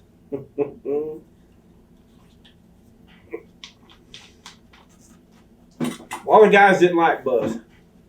A whole bunch of people didn't like Buzz. But he was one of my bestest friends. He really was, brother. He stiffed a lot of guys as being stiff in the ring. Golden, what was that guy's name? Golden. Jimmy Golden? Jimmy Golden had a beautiful body, golden tan. Right. Well, I give him a ride. And it was all about rides, too. Getting there, getting back. But give him a ride, and I didn't charge him no trans. Okay? I rode with him, and he charged me trans. Buzz Sawyer found out about it. Belly to building 3 or 4 times on the concrete in the dressing room. Oh. Because he made me pay. I mean, that's how tight me and Buzz were. Right. Over in Japan, Buzz comes up to me and says, "You know how to make tuna salad?" Huh. And I said, "Yeah, do you?" "No, I want you to show me." So we walk down. They got markets over there everywhere. We walk down. We get a big onion. We get pickles. We get everything. And I show Buzz how to make tuna salad. Huh. And he loved it. Okay. We get back. We're at Falcon's Rest in Atlanta, Georgia. Huh. I live upstairs. Buzz lives downstairs. Buzz is down throwing stuff up at my back door on my balcony trying to get my attention. So I walk out there and I look down there and Buzz is down there trying to barbecue. And he said, "Man, you know anything about barbecue?" I said, "Well, Lord, yes, I'm from Texas. I know all about barbecue." He said, "Come down here and show me." So I go down there and Buzz has got raw chicken.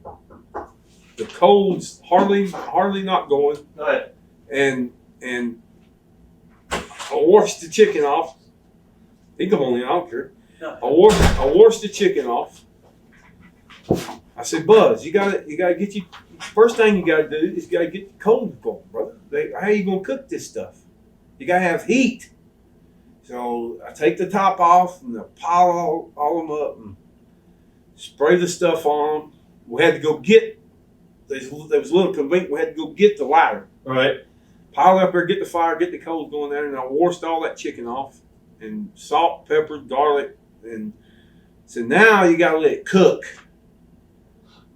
And he said, "You gotta put the sauce on there." I said, "No, you put the sauce on there about the last 30 minutes. You don't sauce, it'll burn up." Right. So for years I heard about the barbecue. He wanted me to cook him barbecue chicken all the time. He couldn't cook it. So I stayed down there and cooked it for him. He was a good dude, man. A lot of miles. Probably, he probably could have whipped probably 85% of the guys in the business. I mean, that's how tough he was. Right, that's what I heard. He is, brother. You didn't mess with him in the ring. He would go, brother, he would go and go and go and go and then go into the ring and puke, come back out, and go another 15, 20 minutes. Damnest thing I ever seen in my life. But he'd go so long, he'd have to puke. Right. He had to puke like that dude in WWF puke. Draws. Yeah. Buzz had to puke, but he was for real. Another thing about Buzz, he could not pass a McDonald's. I don't care if there was 250-mile trip, he stopped at every damn McDonald's and got something. Right.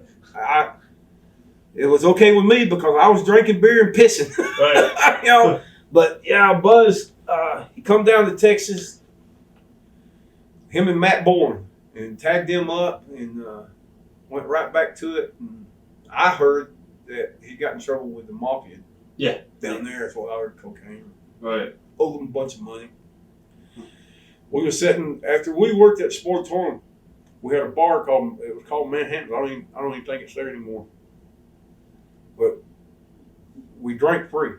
The wrestlers drank free because it drawed in the crowd from the Sportatorium. Right. Nice place.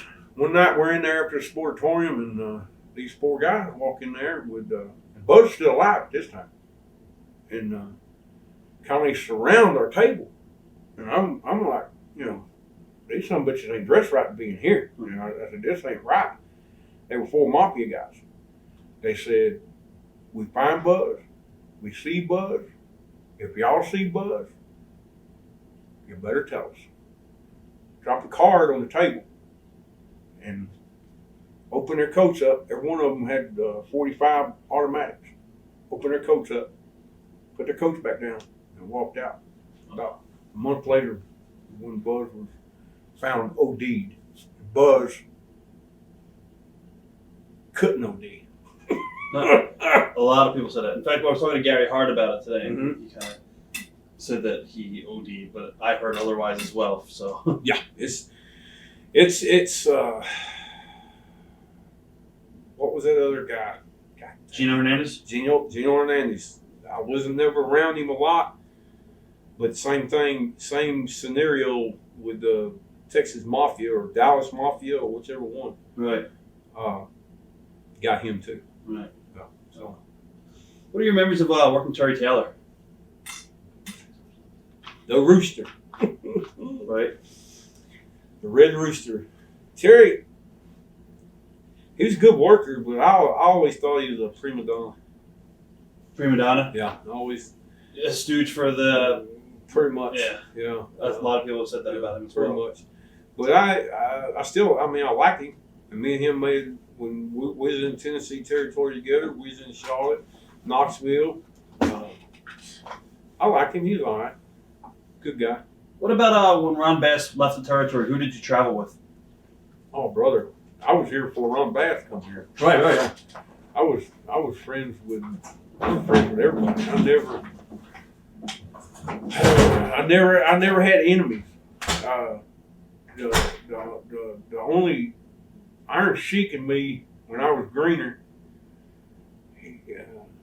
Gene Anderson wanted me to try to whoop his ass. Well, Try to whoop the Sheik's ass? Yeah.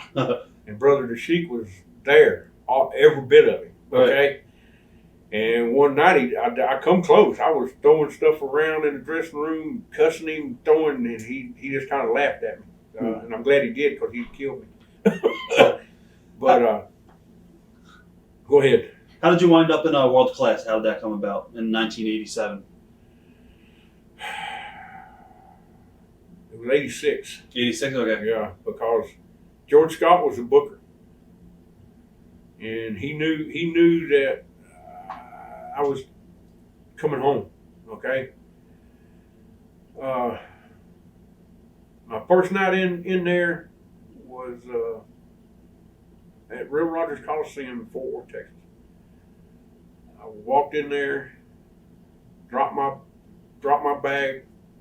George Scott come right behind me, dropped that world strap on my top of my bag, and said, "You're a champ."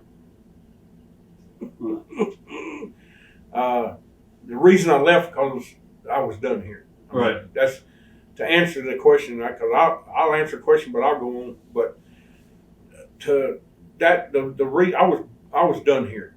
I was tired and I wanted to go home, and I knew I could go home because I done made a name for myself. I mean, I've held every belt they had to hold here, except Ric Flair's, and they would not give me a match with him because I whipped his ass. Right. Now, I don't know if I can whip his ass now, but back then, yeah, I told Dusty, I said, give me one match. After the Desperado thing, give me one match. But that's the reason that I left. Dusty Rhodes looked at me and said, when are you going to grow up? I had the long hair. He said, cut your hair, man. So I cut my hair and went home. And I supposedly beat Chris Adams in El Paso, Texas for the world strap, okay? Right. But Chris Adams was getting deported because he slapped that co-pilot on that damn plane. Right. Yeah. So I had went back home before for vacation and worked down there, and they liked me, okay? Fritz told me when I got done to come on back home, and I would be pleased. Was Dusty upset at all that when he gave notice, or was he okay? He understood. Say that again. Was Dusty upset when you left back to go work for Fritz? No, okay. He wanted me to go. Dusty knew that it was time for me to go. Did you like Fritz? No. One of the worst individuals you'll ever meet in your life. Why is that? Mean to his kids as they're growing up. I pitied him, boys. But Fritz was like my idol. You understand what I'm saying? Right. When I was growing up, my dad on Saturday night, Channel 11, 2 hours of wrestling every Saturday night, brother. You got in front of that TV, you got a work boot in the back of your head. No, I love Fritz to death, but he was a mean individual. He was mean. How bad was the drug scene involving the Von Erichs down there in Texas? Well, like I was saying a while ago, you could run a Mack truck over them, and they wouldn't feel it. One match with Kevin that sticks out in my mind. He was so cocained up, and maybe now he don't do it. He don't touch it no more. Killed his whole family. Right. Maybe he woke up. I carried that branding iron. Well, it was figured in that I hit him with the branding iron to beat him. Well, I pulled one off of him, and it's, I said, well, you stupid son of a bitch. So I give him another one about halfway. Half there, half my strength. Right. Real Rogers sold out, and that ain't no small building. I said, well, you ignorant son of a bitch, brother. And I hit him right across here with that branding iron and knocked him colder than a wedge. Out cold. Bent that branding iron. That branding iron is made out of a half-inch flat rebar. In other words, it's smooth. Right. But two of them welded together, okay? I put a bend in it, a hook like this in that damn branding iron. Pinned him. Okay, where I live, it took about an hour and a half. So it was 12:30, 1 o'clock, 1:30, because I stopped and drank some beers, and well, got home, phone Fritz.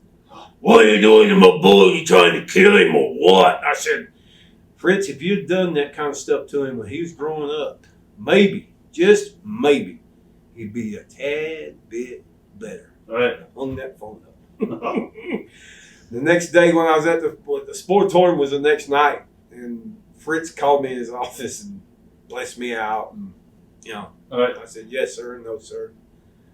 I kept my job.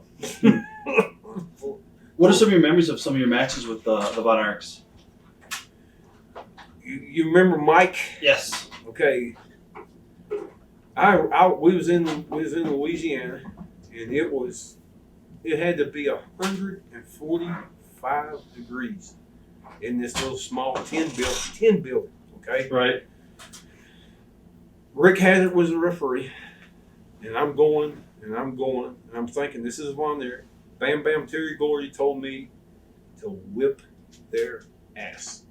Okay, I'm whipping his ass, but I see this big scar on his chest. And I've carried him about 45 minutes. And it clicks in my mind, Mike Von Erich. This is like a week after he got out of that shock syndrome.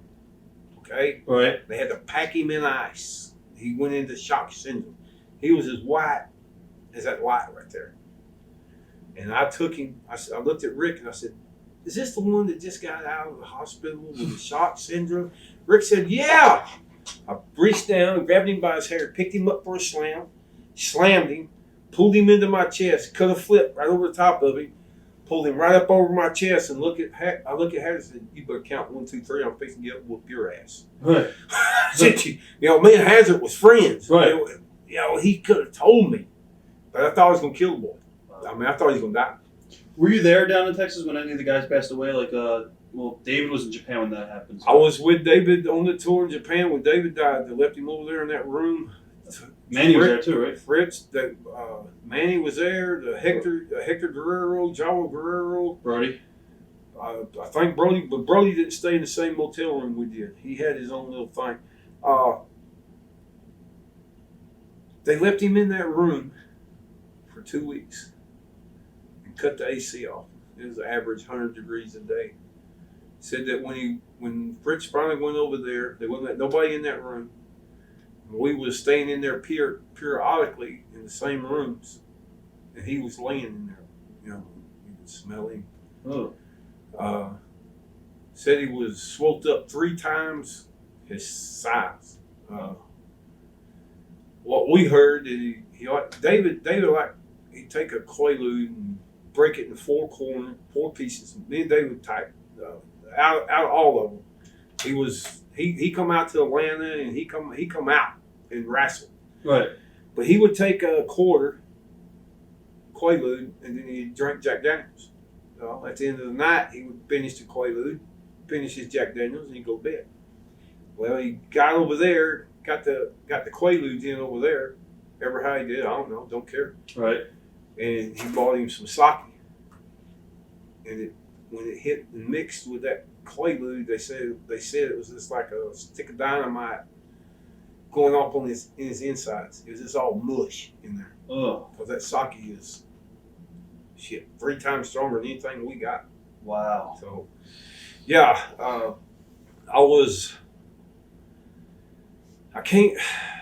trying to remember about Mike. Mike went down to his favorite fishing swimming hole there on Lake Dallas, zipped himself up inside a sleeping bag with a bottle of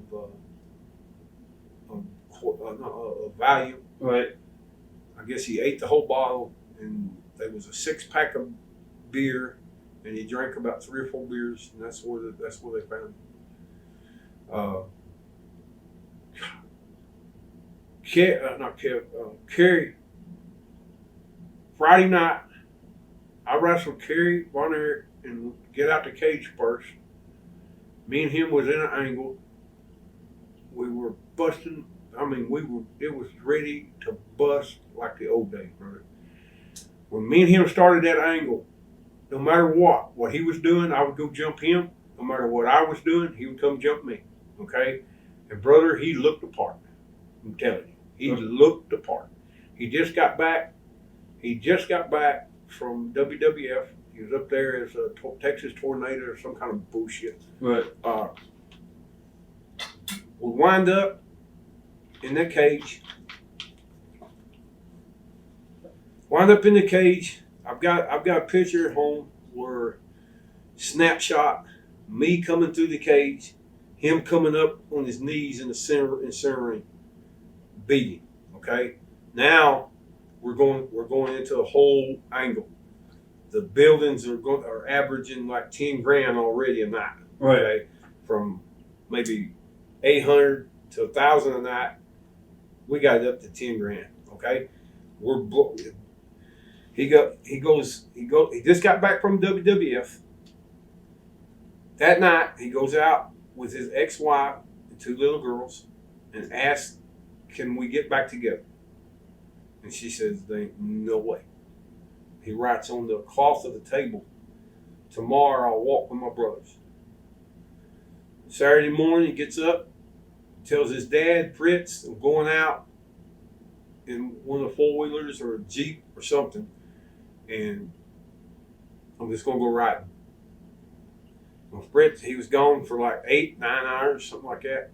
I don't remember. I think it was 8 hours. Yeah. Fritz went looking for him. Put a 44 Magnum, pow, right there. Said went in about that big, come out about that big. Blow his heart out of his back. There in the hand. And if he would stay alive, there would still be a major territory in the state of Texas. Without a doubt. Trust me. But we can't get Kevin. Kevin come out when Crockett come back down there and done that little thing he was doing. He come out to help, and we had some good crowds. I mean, there's me and Hammer and Dick Murdoch. We turned Akbar baby with Kevin Von Erich and Akbar. Think about it. We had her going. Then for some reason Crockett just disappeared. What about Jim Hellwood? Were you down there when he came through? Who? Ultimate Warrior? Yes. What do you remember? You had to bring him up, right? He is the only wrestler that actually, how can you phrase it? He's the only wrestler that actually learned less. Every match he would less and less and less instead of learning the process and everything. Jim could run to the ring, shake the rope, jump over the ring, nail you 2 or 3 times, hit you with his finish, and that was a match. It was out. Now, when they put the WW strap on him, with Hogan. Right. At the Pontiac. out no. Oh, it was out in California. Right. He dropped it back to him, He give it back to him at Pontiac Stadium. Right. But the deal was that Hulk Hogan and him, for 6 months before that match, Vince McMahon set a ring up and practiced that match. Right. Or Hogan wouldn't even get in the ring with him. The night that Warrior beat him, So the next morning, he's in all the tabloids with the strap, nothing but the strap on. And about a 14-year-old here and about 16-year-old males here. Never seen him with a strap again. Until about, I don't know, maybe it wasn't 6 months, but 3 or 4 months. The body of God. But here again, steroids.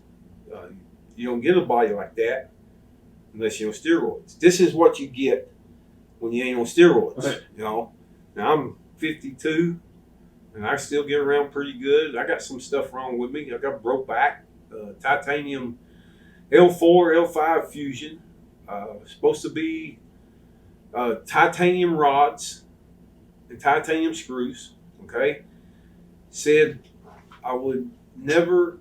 I'll be in a wheelchair. I may be able to get up and go to the restroom, but back to the wheelchair pretty much. I would never work again. Since my last surgery, I probably had 40 matches. I can still get in the ring. I can't do what I used to do, but I can still be Black Bart. I guarantee it. I work a regular job. I'm a foreman on a pole hole digging crew for an electric company in Texas. I am living proof that there's life after professional wrestling. And I still get to do stuff, you know, and they pay me well, you know, and if go ahead with another question. My next question would be about, we talked about Jim Hellwig. What are your memories of some of your matches with Bruiser Brody, who was a true legend? First thing, it was just an honor for me to be able to step in the ring with Frank. Probably one of the craziest guys I ever been around. Any piece of furniture that wasn't nailed down, we used. Tables, chairs, pots, pans, concession stands, hot grease.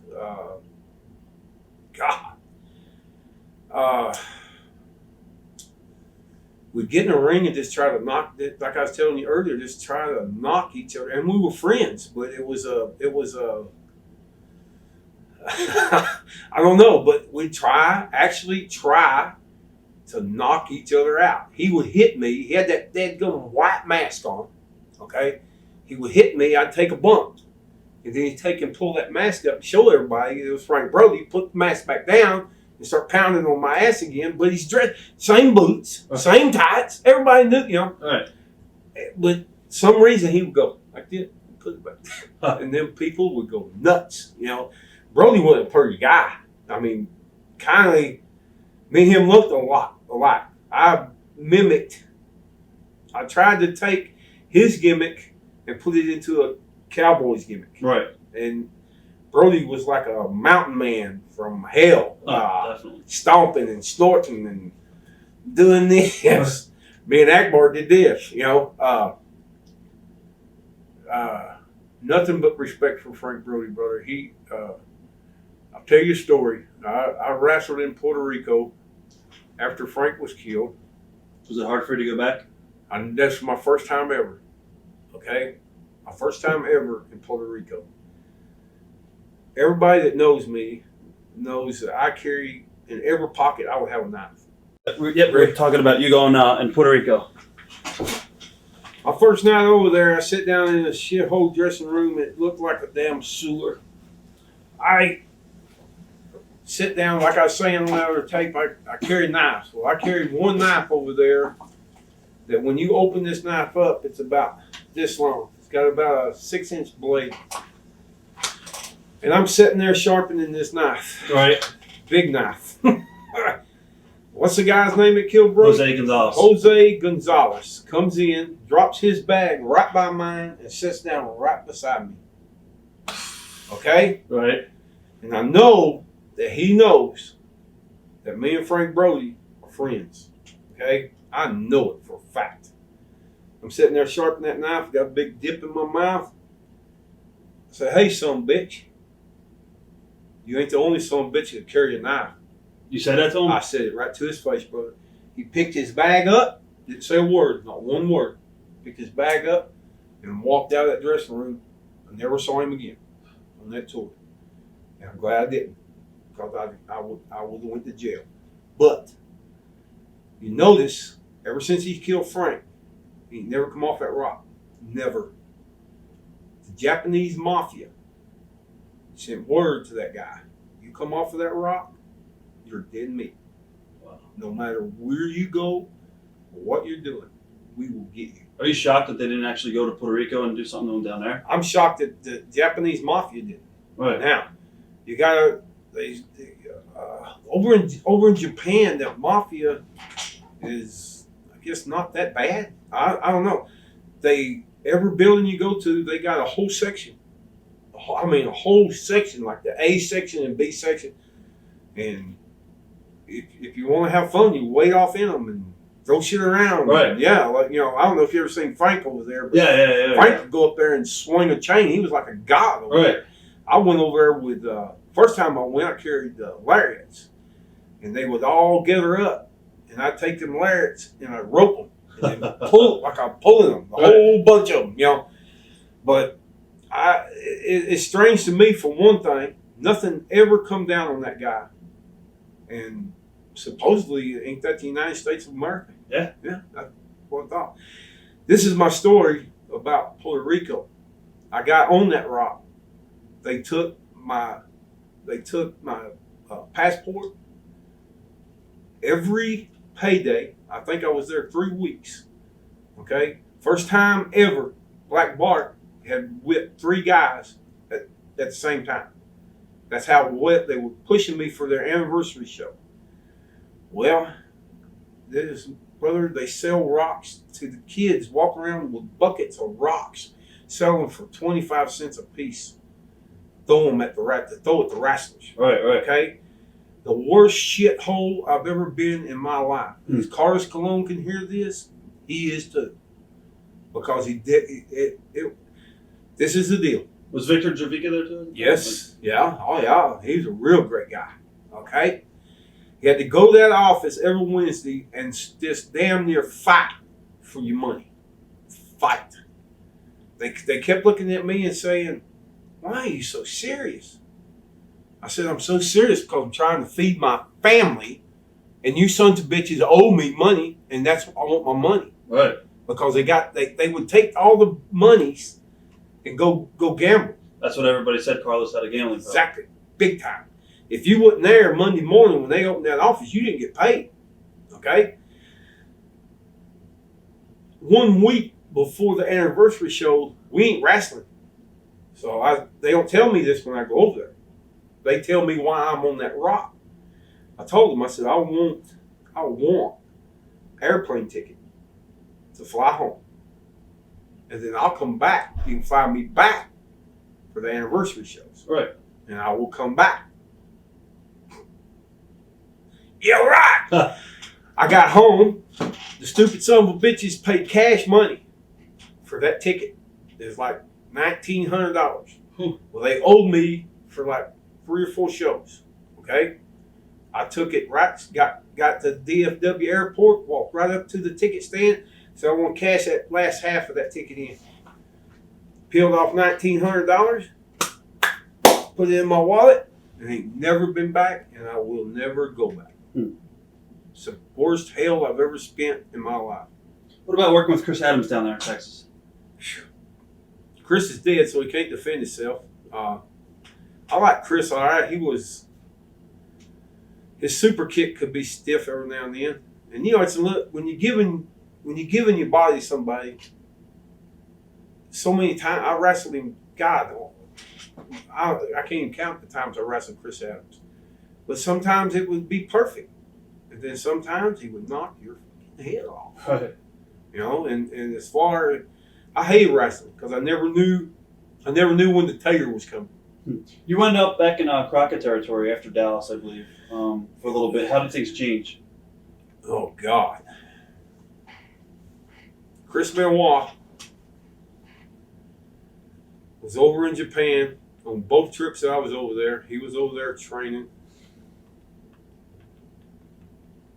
and me and him become friends. Okay, and when I come back to the Carolinas, okay, this is what happened. I did not come back to the Carolinas. I come back to Greenville, South Carolina, to take a job pushing a paint crew, making damn good money. My house paid for, transportation paid for, everything paid for. Okay, what I didn't know is every morning I had to go load up 13 or 14 crackheads and beat them out of bed. That's the part I didn't know. I got a hold of Iron Anderson and said, you know, because I was here and I could drive to Atlanta and do Atlanta TV. If you'll remember, I was Big Train Bart. Yep. Okay. First match, when Chris Benoit come in as a 4 horseman, was against Big Train Bart. Okay? Which is Black Bart. Me and Chris went out there and just ripped the house down. Okay? We had a match just like 2 veterans in a main event. And tore it down. Tore it down. The guy that I got his job, and I'll tell him to his face, is Iron Anderson. I got him his job because Dusty Rhodes was booking. And I thought me and Iron Anderson were friends. He stepped right in my face and said, you just took a guy we're going to make a superstar out of and killed him deader than hell. Chris Benoit was right behind me. Come step right in front, push Iron Anderson back, and said, you're mad because ain't nobody in that dressing room can follow that match that me and Bart just had out there. And I got Iron Anderson's goddamn job. Excuse me. Right. You were also with Bill Watson, UWF, and stuff like that. Did you see when the companies combined, when Crockett and UWF was bought out and eventually went into Ted Turner's company? Was there a rivalry in the locker room between UWF guys and the Crockett clique, or did everyone pretty much get along? No, there wasn't no rivalry. We all knew each other. Right. We all worked together. You got to understand the scenario. It goes back to A team, B team, C team. When Crockett would buy a territory, okay, the B team was sent to that territory.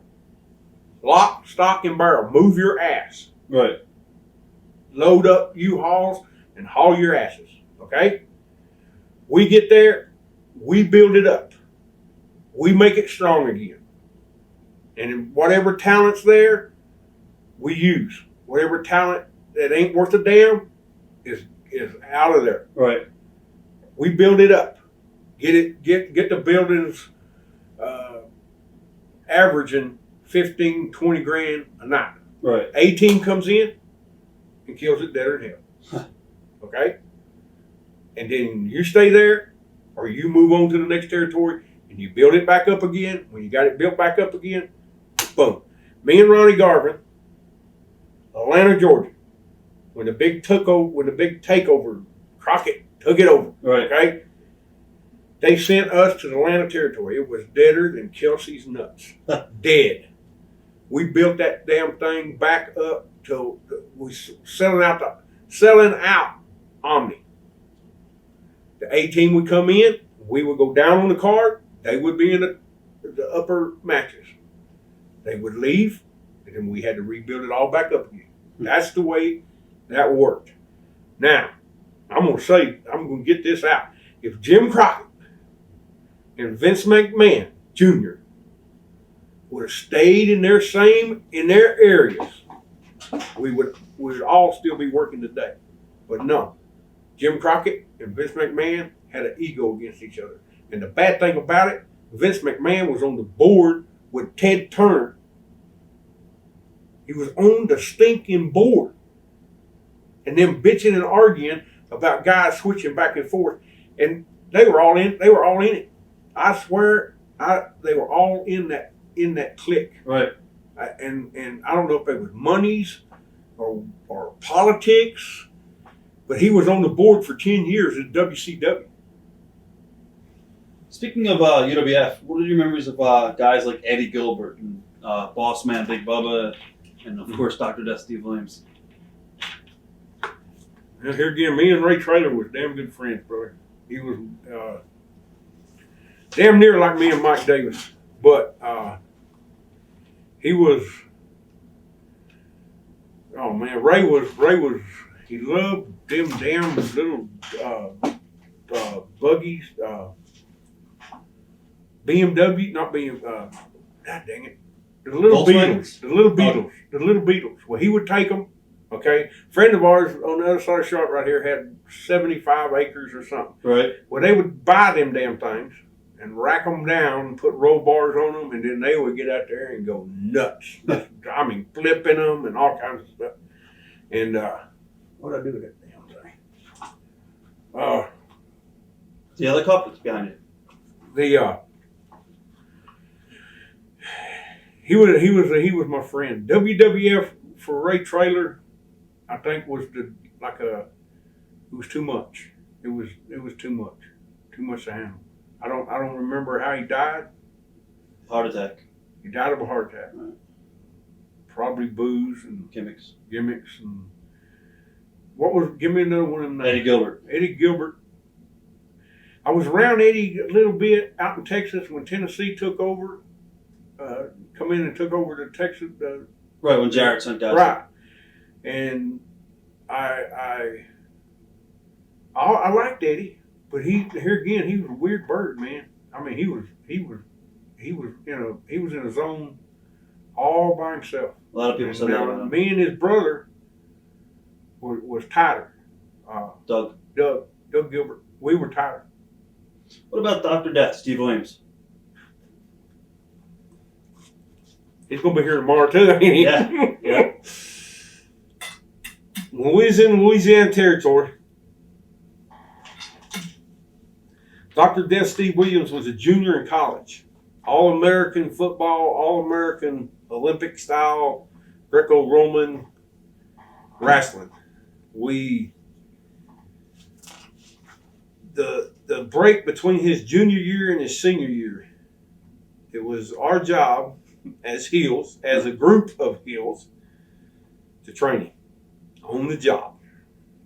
Oklahoma All-American, brother. Right. He beat us to death. Toughest, he's got a rank. I rank Barbarian as the toughest son of a bitch I have ever known. Right. And good friend of mine. Okay. But Steve Williams is right up there too. Go ahead. You got Barbarian on there somewhere? No, I was going to ask you about him. Barbarian, Dr. Death Steve Williams, shit. Him and Rick Steiner used to get the dressing room, move all the furniture back. They were rivalries in college. Right. And they would shoot up to their match. I mean, shoot, trying to pin each other. And I mean, you had to get out the way. You had to get out the way. I walked in, we were wrestling in Tulsa, Oklahoma, I think. They was in there doing that shit. I drank about 18 beers going there from Fort Worth to there is about 350 miles. I drank about 18 beers. They're in there doing this shit. I'm in shape pretty good. I said, hey, Stein, I wouldn't say it to Dr. Death. Right. Dr. Death, when I started talking, Steve just moved out the way. I said, I put a bologna sandwich on my back. I get down there on my all fours, and you won't even get a bite. I jumped down. I threw my back to the side, jumped down there. That damn Steiner jumped on me, brother. He had me all tied up, put his heel right here, and just this little pressure. And I said, Uncle Rick. I said, Uncle Rick. I said, yeah. I said, would you please turn me loose? You win, brother. Boy, you see this knuckle right here? Yes. Gone. It ain't gone. It's shoved down in there. One of the first meetings when that Louisiana Territory took over, Rick was down there, shook hands with him. When we shake hands, it's like this. Right. With him, He snapped her down, bro. Oh. It ain't never come back. You can see it. Yeah, it's But it ain't never come back. But he said he's sorry, so Mm-hmm. I knew he could whoop my ass anytime he wanted, so I said, I'll deal with it. You wound up back in world class around '88. How bad a shape was the territory as compared to the last time you were there? Oh, God. When I was there first time, like I said a while ago, Sportatorium was averaging 10 grand, 11 grand every Friday night. They may have been 30 people there. Yeah, it was bad. Just because the guys were missing the shots because the Von Erichs were so fucked up? The Von Erichs did it to themselves. They would book them on a show and big name out on the marquee and not even show up to the building, man. You know, they'd throw in a substitute and apologize for the Von Erichs and just killed it there. Hell. Did any of the boys go up to, the father, Fritz? I know Gary Hart said he tried telling Fritz that, the Sunset problems, but it pretty much fell upon deaf ears. Yeah, one story I remember, I think it was Mike. He went up to his dad and told him he didn't want to wrestle, that he didn't want the dope and the women and all the other stuff. And Fritz told him, sit down in that chair right there. Fritz told him that the Von Erichs will take care of the Von Erichs. You're going to wrestle. Right. In other words, made the kid wrestle. And Mike really didn't. And he didn't weigh 135 pounds soaking wet. Right. And we put him over. Did you know that Curry at this time had a fake foot, or did you not know? No, I knew. Oh, you know. I knew. The deal with Jerry Lawler in Memphis, when Jerry Lawler pulled that foot off, you know about that one? You could tell the story. And Kerry went under the ring. Yeah. Put the damn boot back on. Okay, but up to that point, we just thought it was like maybe he lost his toes. Right. But when he go take a shower, you keep it on. Never took that boot off. Right. He had no foot from his ankle down, and I mean wrestling. Right. Wrestling. And hell, it's hard to do it on two good. But I tell you what, when he spun and hit you with that damn discus punch, he meant it. I guarantee it. Do you think Fritz Von Erich was out of touch about around this period of time with the company? I think Fritz, when he turned that territory over to Mike and Kerry and Kevin, the other one was still a kid. Right. I mean, he wasn't even figured in. He turned it over to them. And this is right after the Freebird era. Territory was still doing good. Okay. When I went in with Kevin with that world strap, the territory was down probably half within 5 months. Not just me and him, but we had a damn good supporting cast, bro. Right. I mean, a damn good one. And as we started wrestling each other, they started coming up. And here again, I said, well, we got all the buildings. We was wrestling 7 days a week. We got them averaging, and not just me and Kev, but everybody on the card was working their asses off. We got them averaging about 10 grand, okay? And then he turned, for some reason, Fritz just bailed out. I don't think that he lost interest. He wanted to see what his boys would do. Well, I heard that they were taking and splitting like an average of $70,000 a week. They including their pay. They got that plus their pay. Jeez. Okay? And their gimmick sales and everything else. And they snorted up their nose. That's where the territory went, man. That's crazy. And they had it, brother. They had it by the balls. I mean, they had it.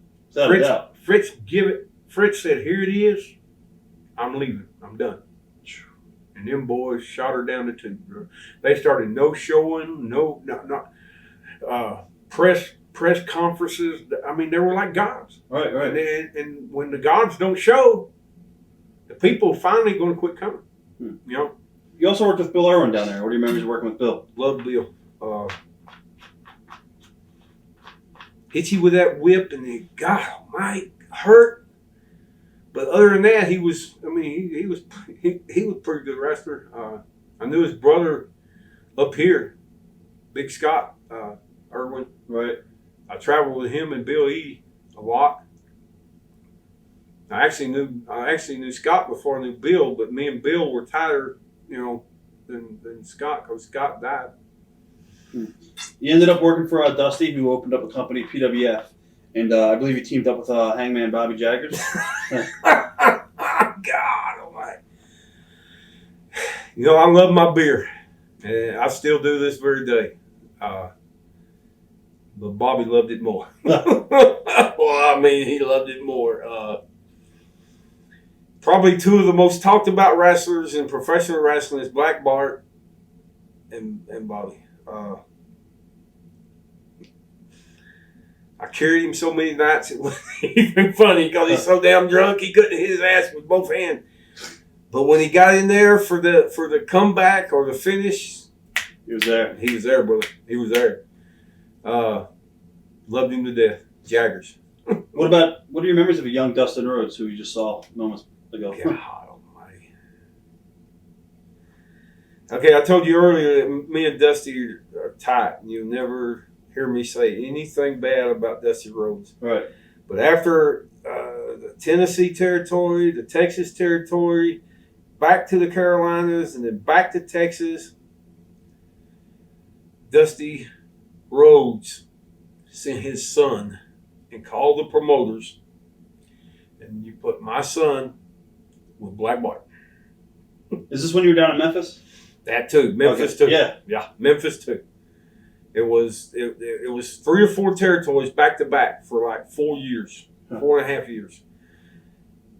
Stiffest prick I ever been in, and cock strong, brother. I mean, strong that kid was, and never worked out. But I mean, strong.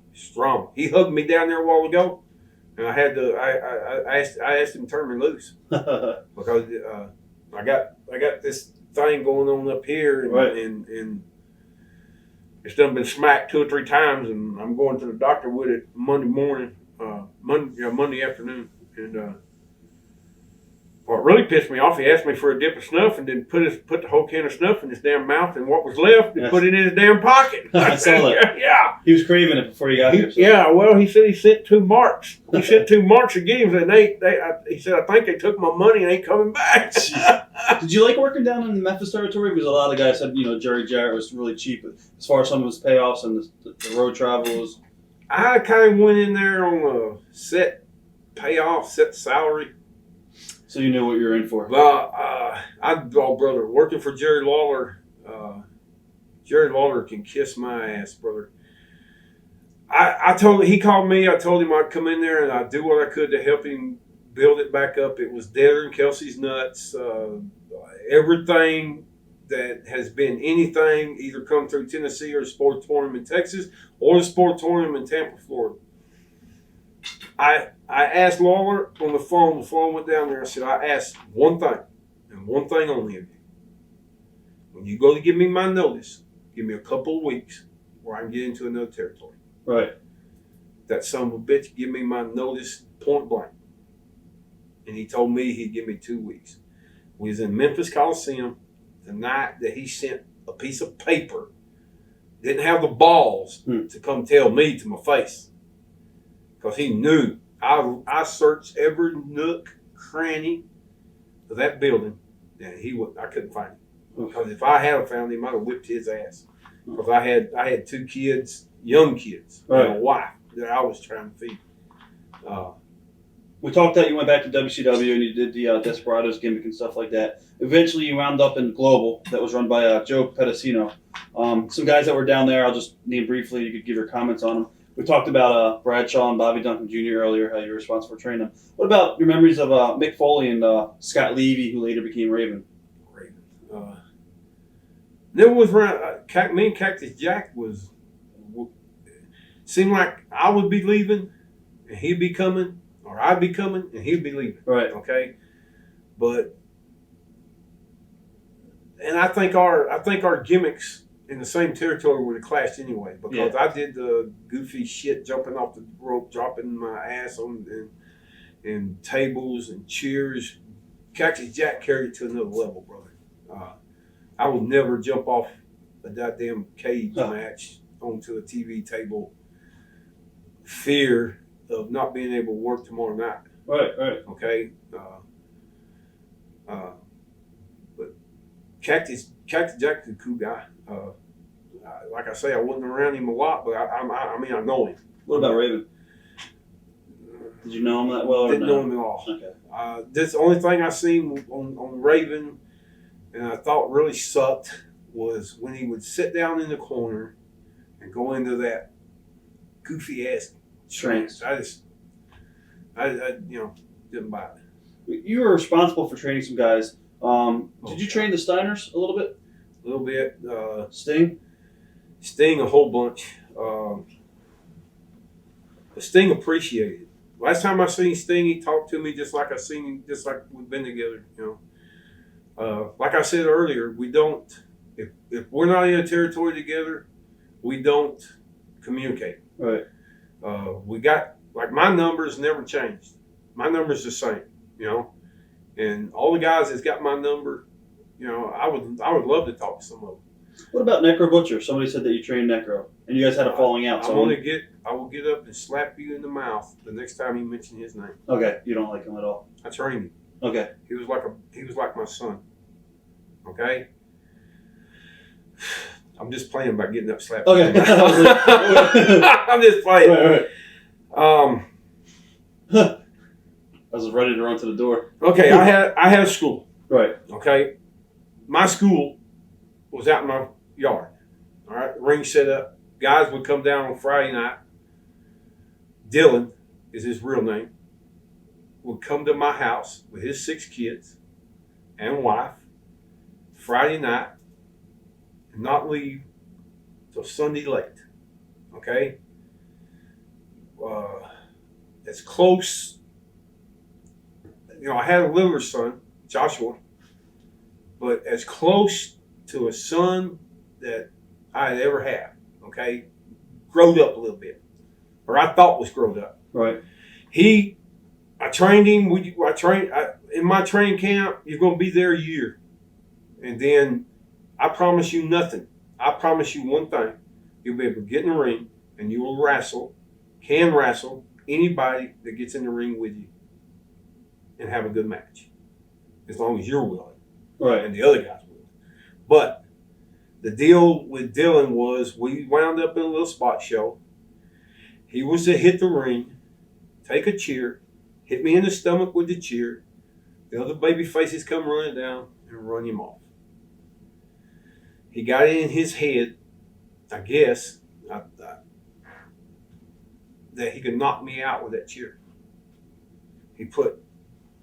I give him my belly. He's coming to the ring. Give him my belly.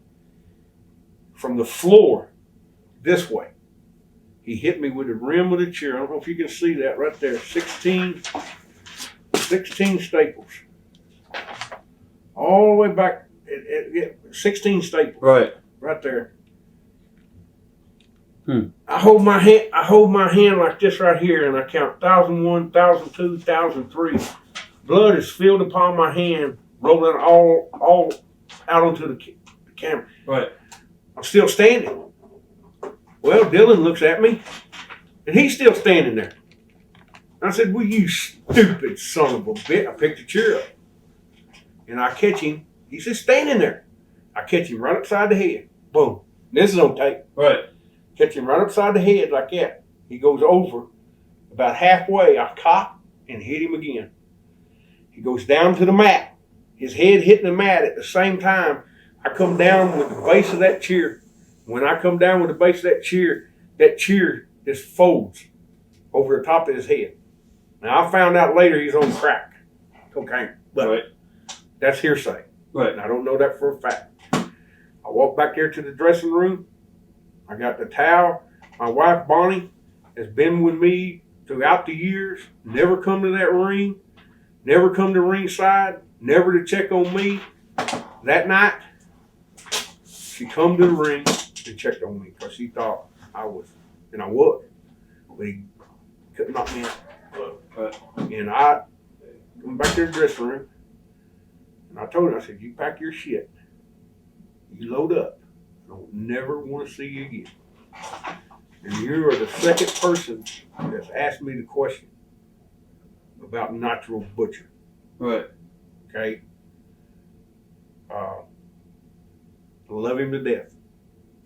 But anybody that takes advantage of another person giving you his body, he tries to kill you. He ain't worth the salt it takes to blow his ass away. And I told him next time I lay eyes on him, I will put a bullet in him. Because you need to be dead. Right. So there'll be no reconciliation between you two? No. Okay. No.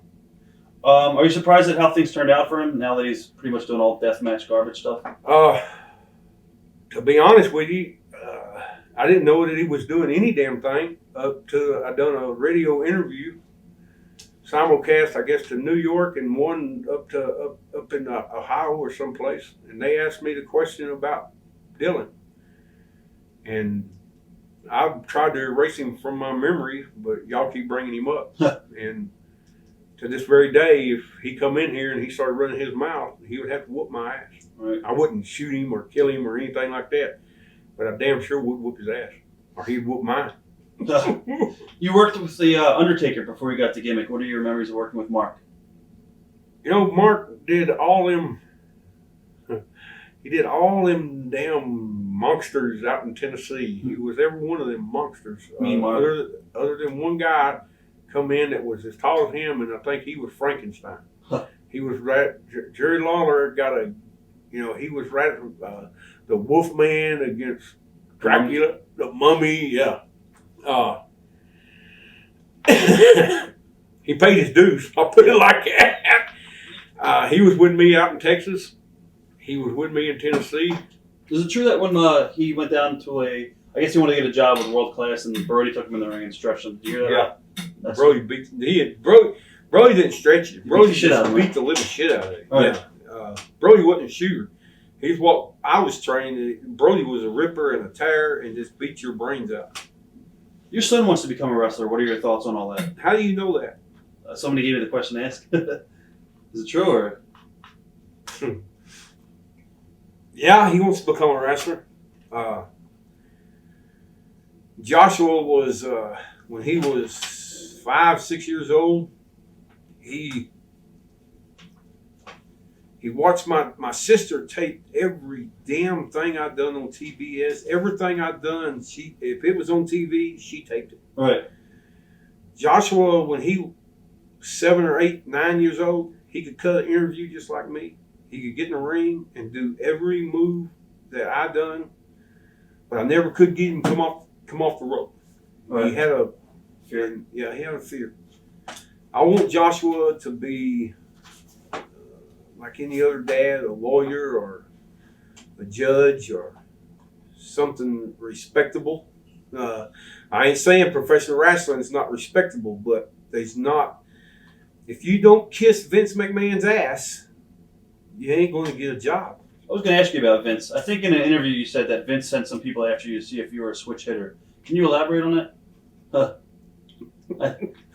Did you hear the radio deal? Somebody told me about it. So, Vince McMahon. I was up there 13 months, and all I can tell you is fact. The ring crew, when I was up there, was 18 to 19-year-old gays. Okay? And this is in 90, 89, 90, right. in that era. In that, Vince was doing the our taping. Well, these guys on the ring crew had a bus. It looked like an Elvis Presley bus. Vince would walk in there. And I'll tell you how I know, because I wouldn't even know it. But Dave Hepner got me and said, "Come here, I want to show you something. What's this? What's this?" Well, I swing by, get a 6-pack of beer, and we go up to the balcony above that bus. Well, Vince McMahon is finishing up his hour program. He was an announcer then. Right. And he comes out, he's undoing his clothes, climbs onto the bus. Dave says, wait, just hold right here, stay right here. About 45 minutes later, about 5 beers, here comes Vince. Putting his shit back on. Now, A, B, C, and D again. I ain't never, ever, ever seen Vince McMahon actually in the action of. Right. Okay? This is the thing, we talk about Jimmy Crockett, we talk about Vince McMahon. They were both tycoons. They were both, when you went to work for Jimmy Crockett, you knew that Jimmy Crockett was a prick, he was an asshole, and he'd steal every dime he could to get from you. When you went to work for Vince McMahon, he was a silver-tongued devil and lined it in gold. Okay? You didn't find out until later. Right. Okay? And most of the time when you find out, you either get in the program or you get the fuck out. Okay? He sent Lenny Poffo, I think. Now, I knew Macho Man through the years. I wrestled with all them, I traveled with all them guys. It is this Lenny Poffo. I'd come in, sit down, I always put a table in front of me. I'd have a big trash can for a spitter. Lenny Poffo would come in and put his back down on the other side of the dressing room. Within 15 minutes, I guarantee you couldn't get a dadgum hair in between me and him. Okay? Finally, I said, Lenny, I ride with you. I share a room with you. You don't never do this shit. Okay? Right. When we're in the dressing room, why do you do that? I said, you need to carry back to Vince McMahon that old Black Bart ain't taking it nowhere other than from a woman. Right. Only. It quit happening. Huh. Of course, about 3 months later, I got my notice. So, You think Vince was into you, mean, or? do I think Vince was into me? No. Oh, okay. No. I don't think Vince was into me, but he wanted to know if I would. Right. Understand what I'm saying? Well, why do you think? I always tell this story, and I don't know how graphic I can get. You could get totally graphic. I think if me and Vince McMahon at that time was being in a room together, butt naked, cut the lights off, and I sucked his dick, I'd still have a job. Okay? Is that too graphic? No. Furthermore, I would not, no way, shape, form, or fashion kiss his ass on TV. Right. I won't even kiss his ass in private. Here again, another reason Black Bart ain't up there, just like Vince McMahon told me in our last meeting, if you had come when I wanted you to come, you would still be up here. You're coming back right now from a back injury and all that. How did that happen? And how hard was the recovery? Back injury. My back, okay. They said, this is what they said, that 10 or 15 years ago, at where your little rib starts, in that vertebrae right there, Right. when it was x-rayed, it looked like somebody took a black mark slot and just drawed a black line right across it. Broke half in two, all the way through. But it was healed. And I wrestled with a broke back and didn't know it. Okay? That's bullshit. Sorry. Right. Pure D bullshit. I was working for Aspen Construction in Texas, was tearing down this damn big metal shelf. They took my help and told me, you got to get that shelf down. I pull that damn shelf down on top of me, catch it at the top, but it's about 120 degrees in this tin building. I lose my grip. It's falling on me here, and I reach and grab it here. When I grab it, it snaps me forward, and I hear my back, like that. I went, oh shit. Went over and sat down, moved around a little bit, went on to work, tore the damn thing down, boom, boom, loaded it up the whole 9 yards. Next morning, go out there mowing where we're moving the shop to, mowing the grass on a riding lawnmower, kicks me sideways. I go, oh, shit. So my nephew's on the weed eater. I get his attention. I said, well, I'll try the weed eater. I make 2 swipes of that weed eater, one this way, one back this way with that weed eater. That's it. It just like kind of goes numb. I get his attention again, tell him to go get the truck, pull it over here, get in the truck. He carries him to the doctor and get an x-ray. First surgery I had was like the doctor explained it this very way. It was like a rotor-rooter of my spinal canal. All the way up. Rotor cleaned it all out. Right. The next surgery was L4, L5 fusion with titanium rods. Like I was explaining to you a while ago, titanium rods, titanium screws. Pretty much be able to go to the bathroom, that's it. Wheelchair, the whole 9 yards. Never drive a truck again, never work again, never get in the ring and work again, never work a regular job. I was operating big pressure diggers and boom tips, and said I'd never be able to do that. Well, I'm working 10 hours a day, walking and talking, and as my good friend Ric Flair used to say. Wow. What are your thoughts on all the deaths of the past few years, and which in particular has hit you the hardest? Well, here again, Mike Davis. Really, I don't think I know Mike done some steroids, but he done them in the cycles and he done them right. If there's a way to do them right. Right. I don't condone it. I don't at all. But the use, and I'll say it straight out because I ain't got nothing to lose or nothing to gain, and don't really give a rat's ass, other than the use of steroids. If you look at guys like Superstar Billy Graham, why did Chris Benoit snap and kill a 4 or 5 year old son that he loved dearly? And I know he loved Nancy. I knew Nancy well. She used to be with Kevin. We used to ride together, brother. Right.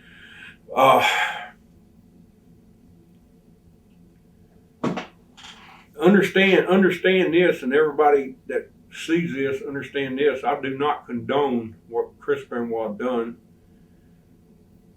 And the guys that use that stuff, there is nobody twisting their arm or twisting their leg saying you got to use this shit. Okay? It makes no sense to me.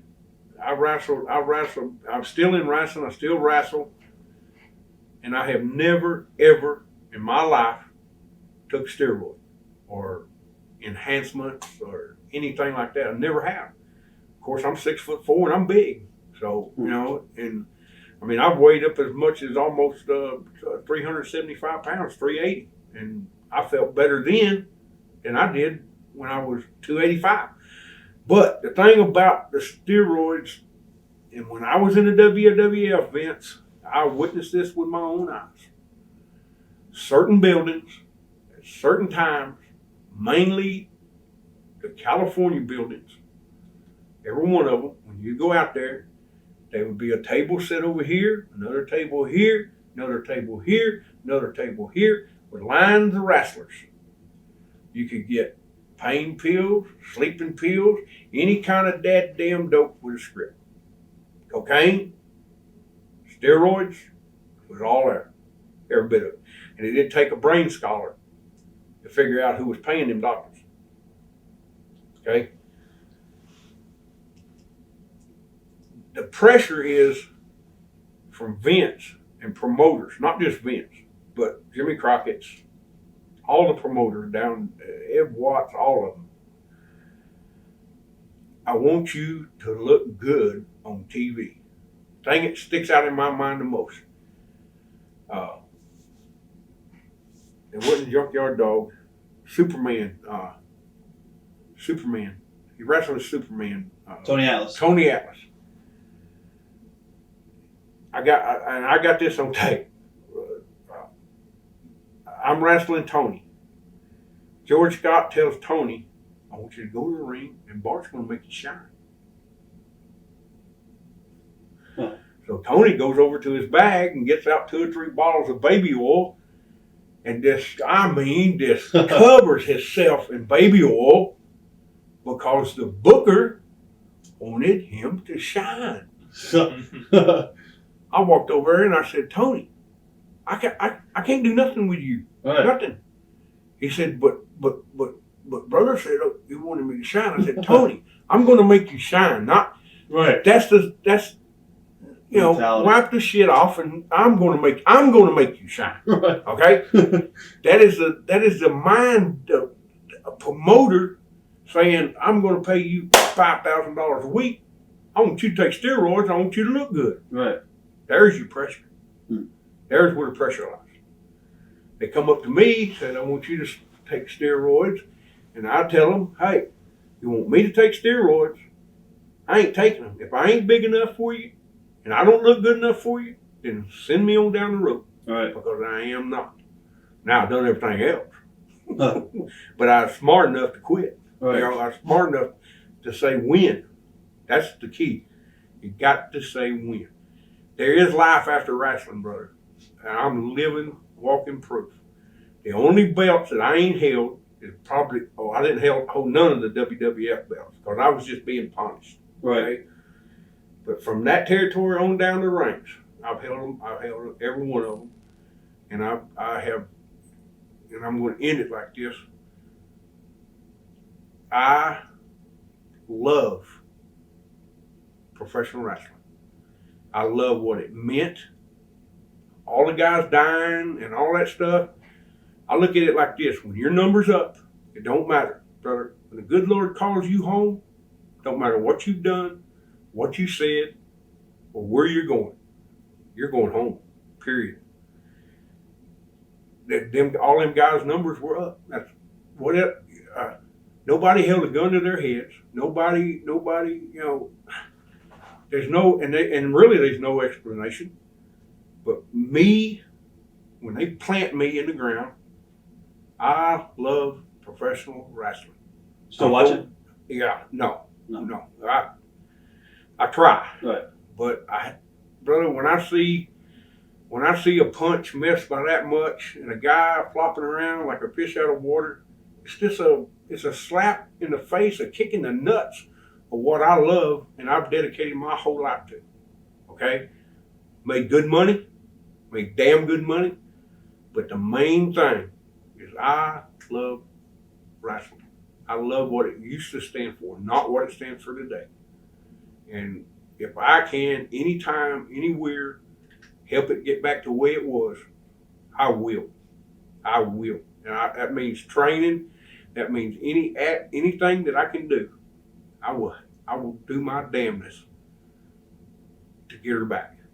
When a person can sit in front of a TV and watch pro wrestling without seeing a tit hanging out, ass, hanging out, and 2 guys get in the ring with their skills and have a match like it ought to be, not like Vince McMahon won it and Jim Crockett. Thanks for being here today. It was a great interview, and I look forward to maybe one day sitting down because you had tons of stories that were just amazing. So. Any regrets? No regrets. No, hell no. Is there anything you want to say to your fans out there that you never had a chance to say? I love y'all. I know sometimes I didn't act like I loved you, but brother, y'all, the people out there is what wrestling's all about. And everywhere I go, and I don't go a lot of places, but even in my work area, the question is when is it coming back? When is it coming back? It's coming back when we get an honest promoter that wants to pay the talent what they're worth, not millions and millions and millions, and a group of guys that actually give a shit about what they're doing in the ring. That's what's got to happen. All right. Thanks for being here today. You're welcome. It was great.